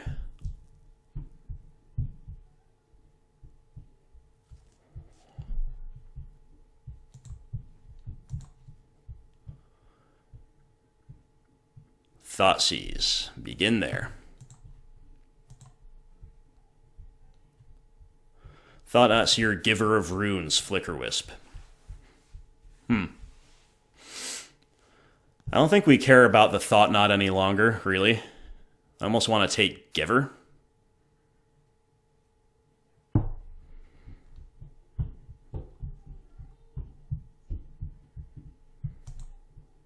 Yeah, I'm going to do it. And, like, this trade is pretty good for us, whether it does or does not happen. This perspective trade, I should say. Let's attack and see whether they block.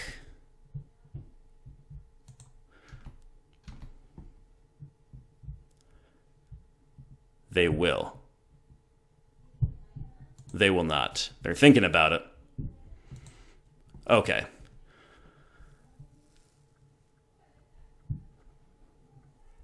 So I don't think we're going to worry about fielding them this turn.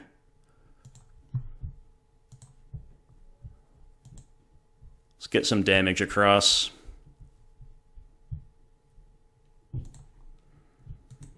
But we're definitely going to play another Ooze here. I should have eaten Stoneforge Mystic, but I just didn't think it mattered. I'm just taking actions here.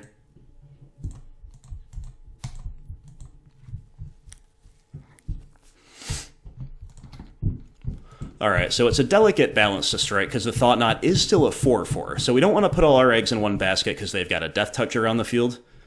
But on the other hand, oh, they rip SFM. Dang, okay. Okay, we just gotta race now. Let's just draw removal, please. Just draw some removal, please. Oh, man. They go get Fire and Ice. Interesting. Interesting get there. Alright, we're gonna draw removal. It's all gonna be fine. Inquisition. Ah, that's pretty good, too. That's pretty good, too. So I guess we should attack before we let them know that we're going to Inquisition the sword away.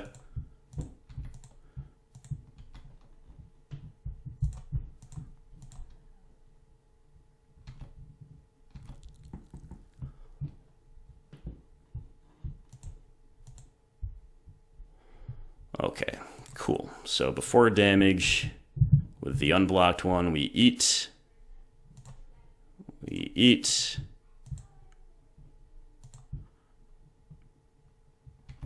That is good.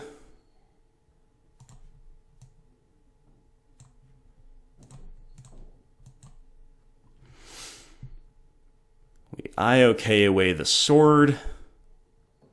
And then I still don't think we're supposed to field just because Caves of Kolios, like, could be bad for them with the life that the life total that it drains, right? So let's just say go and pray that the Skoos can take us over the line.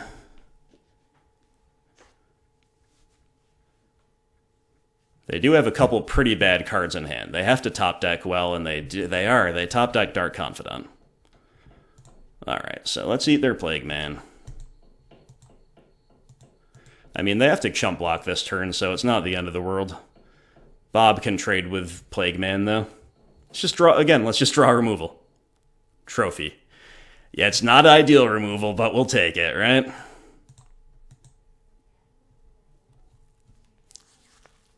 We will take it all day, every day.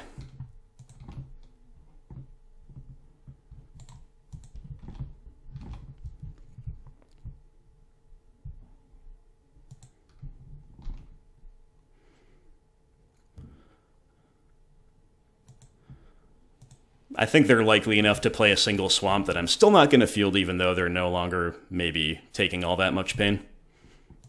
Okay, there's a Thought Knot. And the scoop.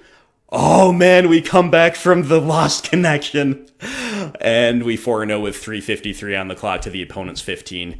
Some of that was me playing slower than them with more decisions and commentary. Much of it was the loss of time. So to our opponent, I truly apologize for taking your time only to win at the end.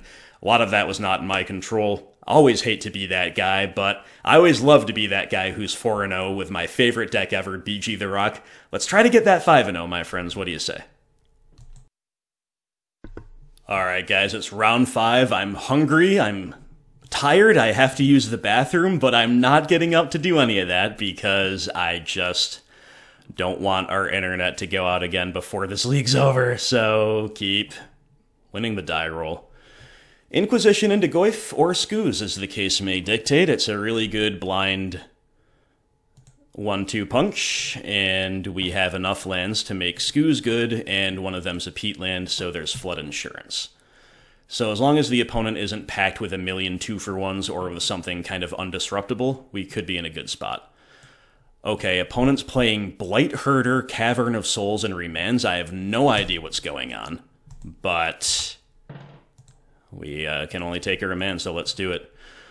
Blight Herder. When you cast a spell, it's a 5-mana, 4/5 Eldrazi processor. When you cast a spell, you may put 2 cards your opponents own from exile into their owner's graveyards. If you do, create 3 1/1 Scions. They have sack this creature, add colorless. That does not, I'm afraid, clear anything up for us. So let's just get the Tarmogoyf down under the remand and try to erase them. Neither player having a way to put a land in the graveyard yet until such time as maybe we field them, but I don't think aggressively fielding makes sense. We draw a Hexdrinker. Okay.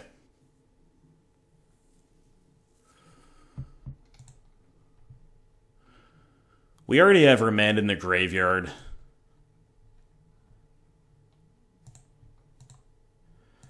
Nevertheless, just in case they play like Monoleague or something silly, I'm gonna main phase Hexdrinker because that could grow the Goyf. Probably shouldn't have showed them the land first, but I think, yeah, based on their deck, I was gonna say, I think they're kind of snapping off a Remand almost no matter what. Looks like they just want to curve out to whatever their horrifying top end might be. Sadly, after some trading, Goyf's still only a 2-3.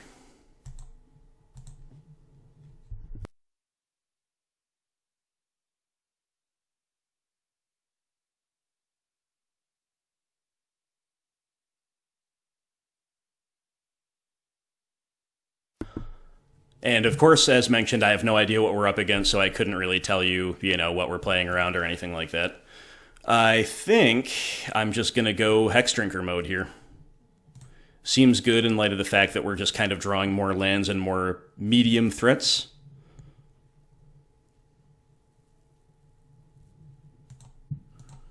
Hexdrinker hasn't really let us down this league at all, right?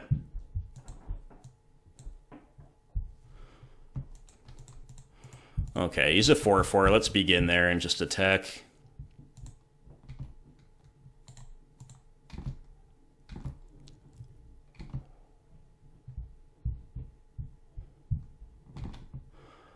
Okay. So playing out another threat could walk into another Remand. It could also walk into like a Damnation, right? Stranger things have happened. So I'm just going to play my land and keep pumping up Hexy. Make them beat it, basically. Next turn, this is going to allow us to hopefully interact in a meaningful way if we ever draw any of that. And then also still put Hexy to level 8. Opponent will flash in a Dimensional Infiltrator. Devoid, flash, flying, 2/1 for 2. Target opponent exiles the top card of their library, which combos with Blight Herder. Yeah. Yeah, I mean, they look like they're just setting up, like, ways, like, a bunch of blockers and stuff with Blight Herder, so staying alive with Hexdrinker makes a lot of sense to me.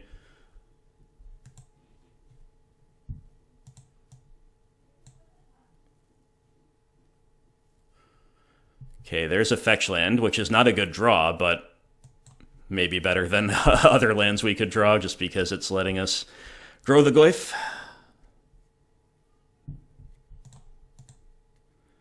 Alright, let's see if they have a response to us going to level 8 with Hexy. No.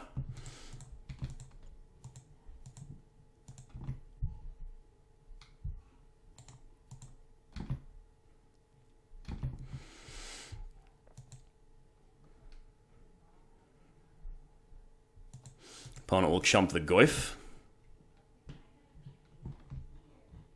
And then will they activate this ability? They will. They have exiled a Lurrus. Will they do it again?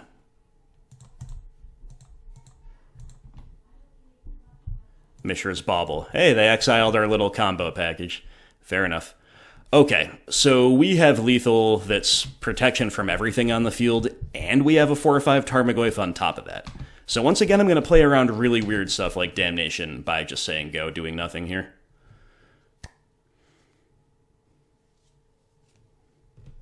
Apparently that was good enough. All right, guys, we take down whatever the heck this is. Game 1.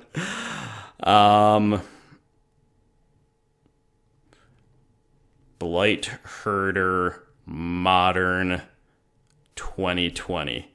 Let's try to look up a list. Unsurprisingly, nothing is coming up at all.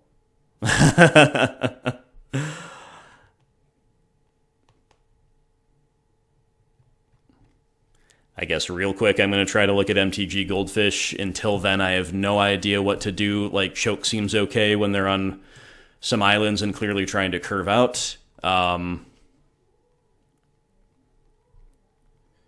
So that was just... Google turns up nothing relevant. Nothing from, like, the last 5 years.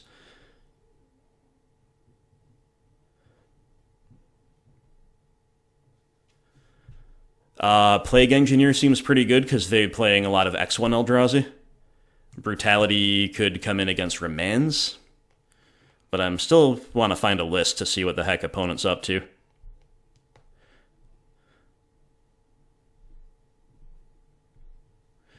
Recent decks using Blight Herder. None are found in Modern. Okay, OP, you got us. We have no idea what you're doing. So I'm definitely going to play 2 Plague Engineer, and then I think Choke and Brutality are potentialities. But on the other hand, if we don't know what they're up to, it might be best to simply stay conservative with sideboarding. But Brutality against Remand and against that 2-1 seems okay. Why don't we play 1 of each? 1 Brutality, 1 Choke. We can find 4 spots, right? I will probably trim an Ooze, trim an Unearth. I guess trim a Fatal Push. And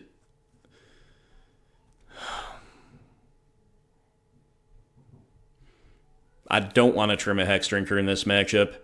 I'm going to cut a Lurrus. Why not? All right. Well, let's hope. Let's just hope for the good fortune here. Opponent keeping 7. Our hand's slow to interact, but it's got turn 1 Hexy. It's got some redraws. It's functional. Liliana seems really good here if we can get her in under permission, so I will keep.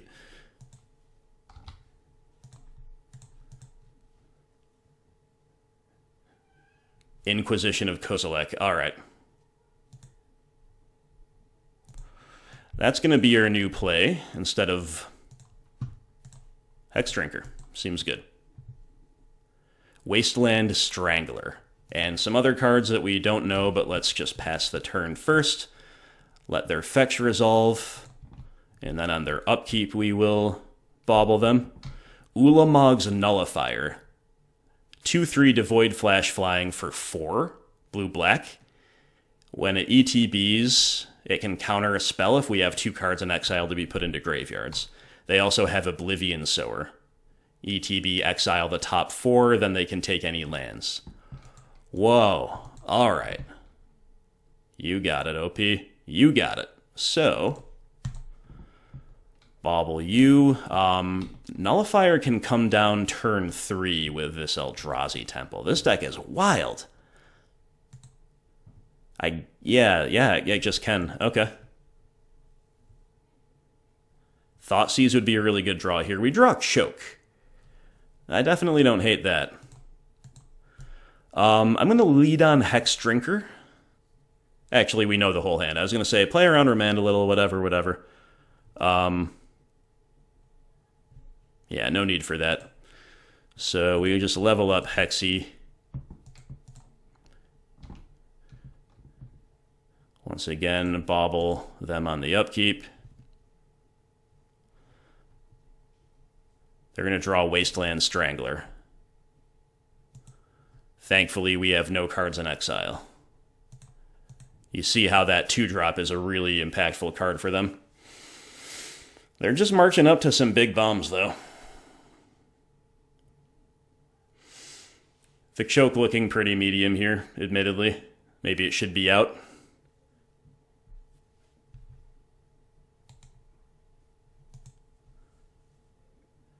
Assassin's Trophy is the find. Well, I think we just kind of time walk them. The most they're going to be able to do is to flash this thing in as a 2/3. And we'll make Hexdrinker level 4. Seems good.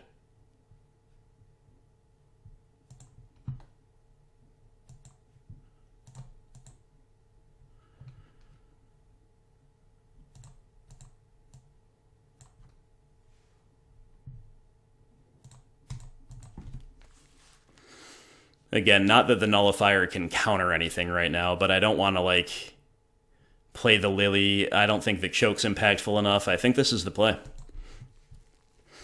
Can you beat the Snake? I hope not. Eldrazi Temple, though, showing just how busted of a card it is, even in a deck like this, really putting that deck on the map, as far as I can tell, right? So they show us a land we don't know about. So we know their whole hand.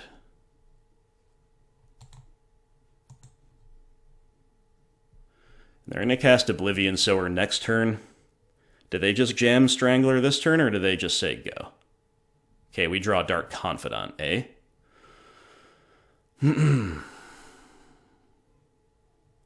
So what's the play?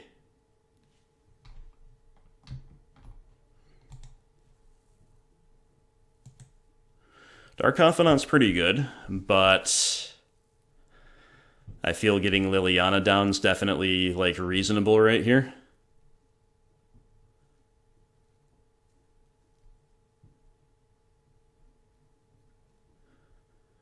It's still a 3-turn clock whether we pump Hexdrinker to 8 now or next turn.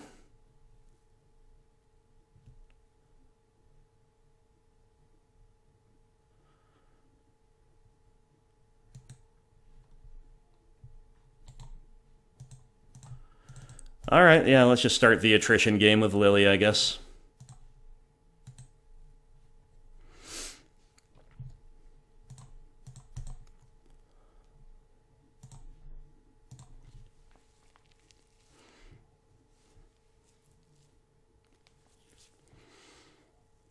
Okay, so now there's 2 chokeable lands worth keeping in mind for next turn.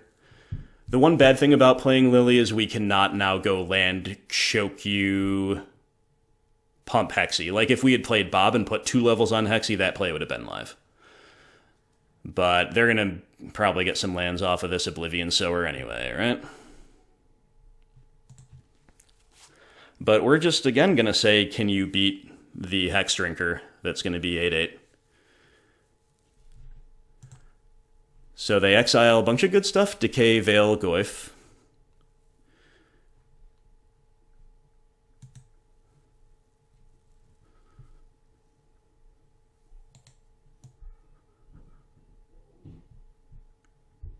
Alright, let's just get rid of this choke.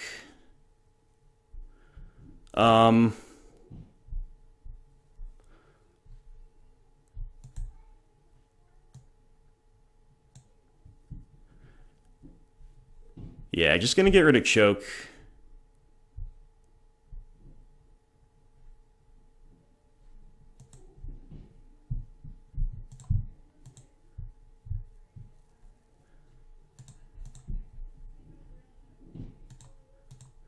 We're holding up Revolted Push, also Trophy. And of course, bashing in. Put the OP to 4, pro everything.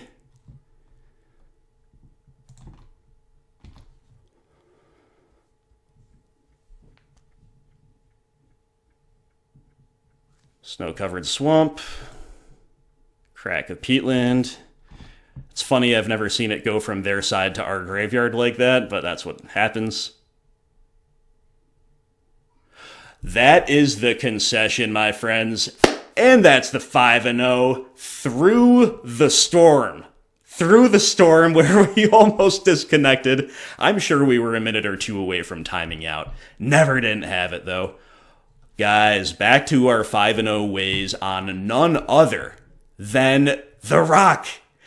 It's actually been a decent time since I 5-0'd with The Rock. I can't remember exactly when the last time was. I have to go back through the archives, but I think my most recent 5-0s prior to this one had come, like, there have been maybe 2 or maybe even 3 on Jund, and also 1 on Abzan since the last time I went 5-0 with Rock. I think. I could be forgetting something, I could be misremembering. Whatever, doesn't matter, we did it here.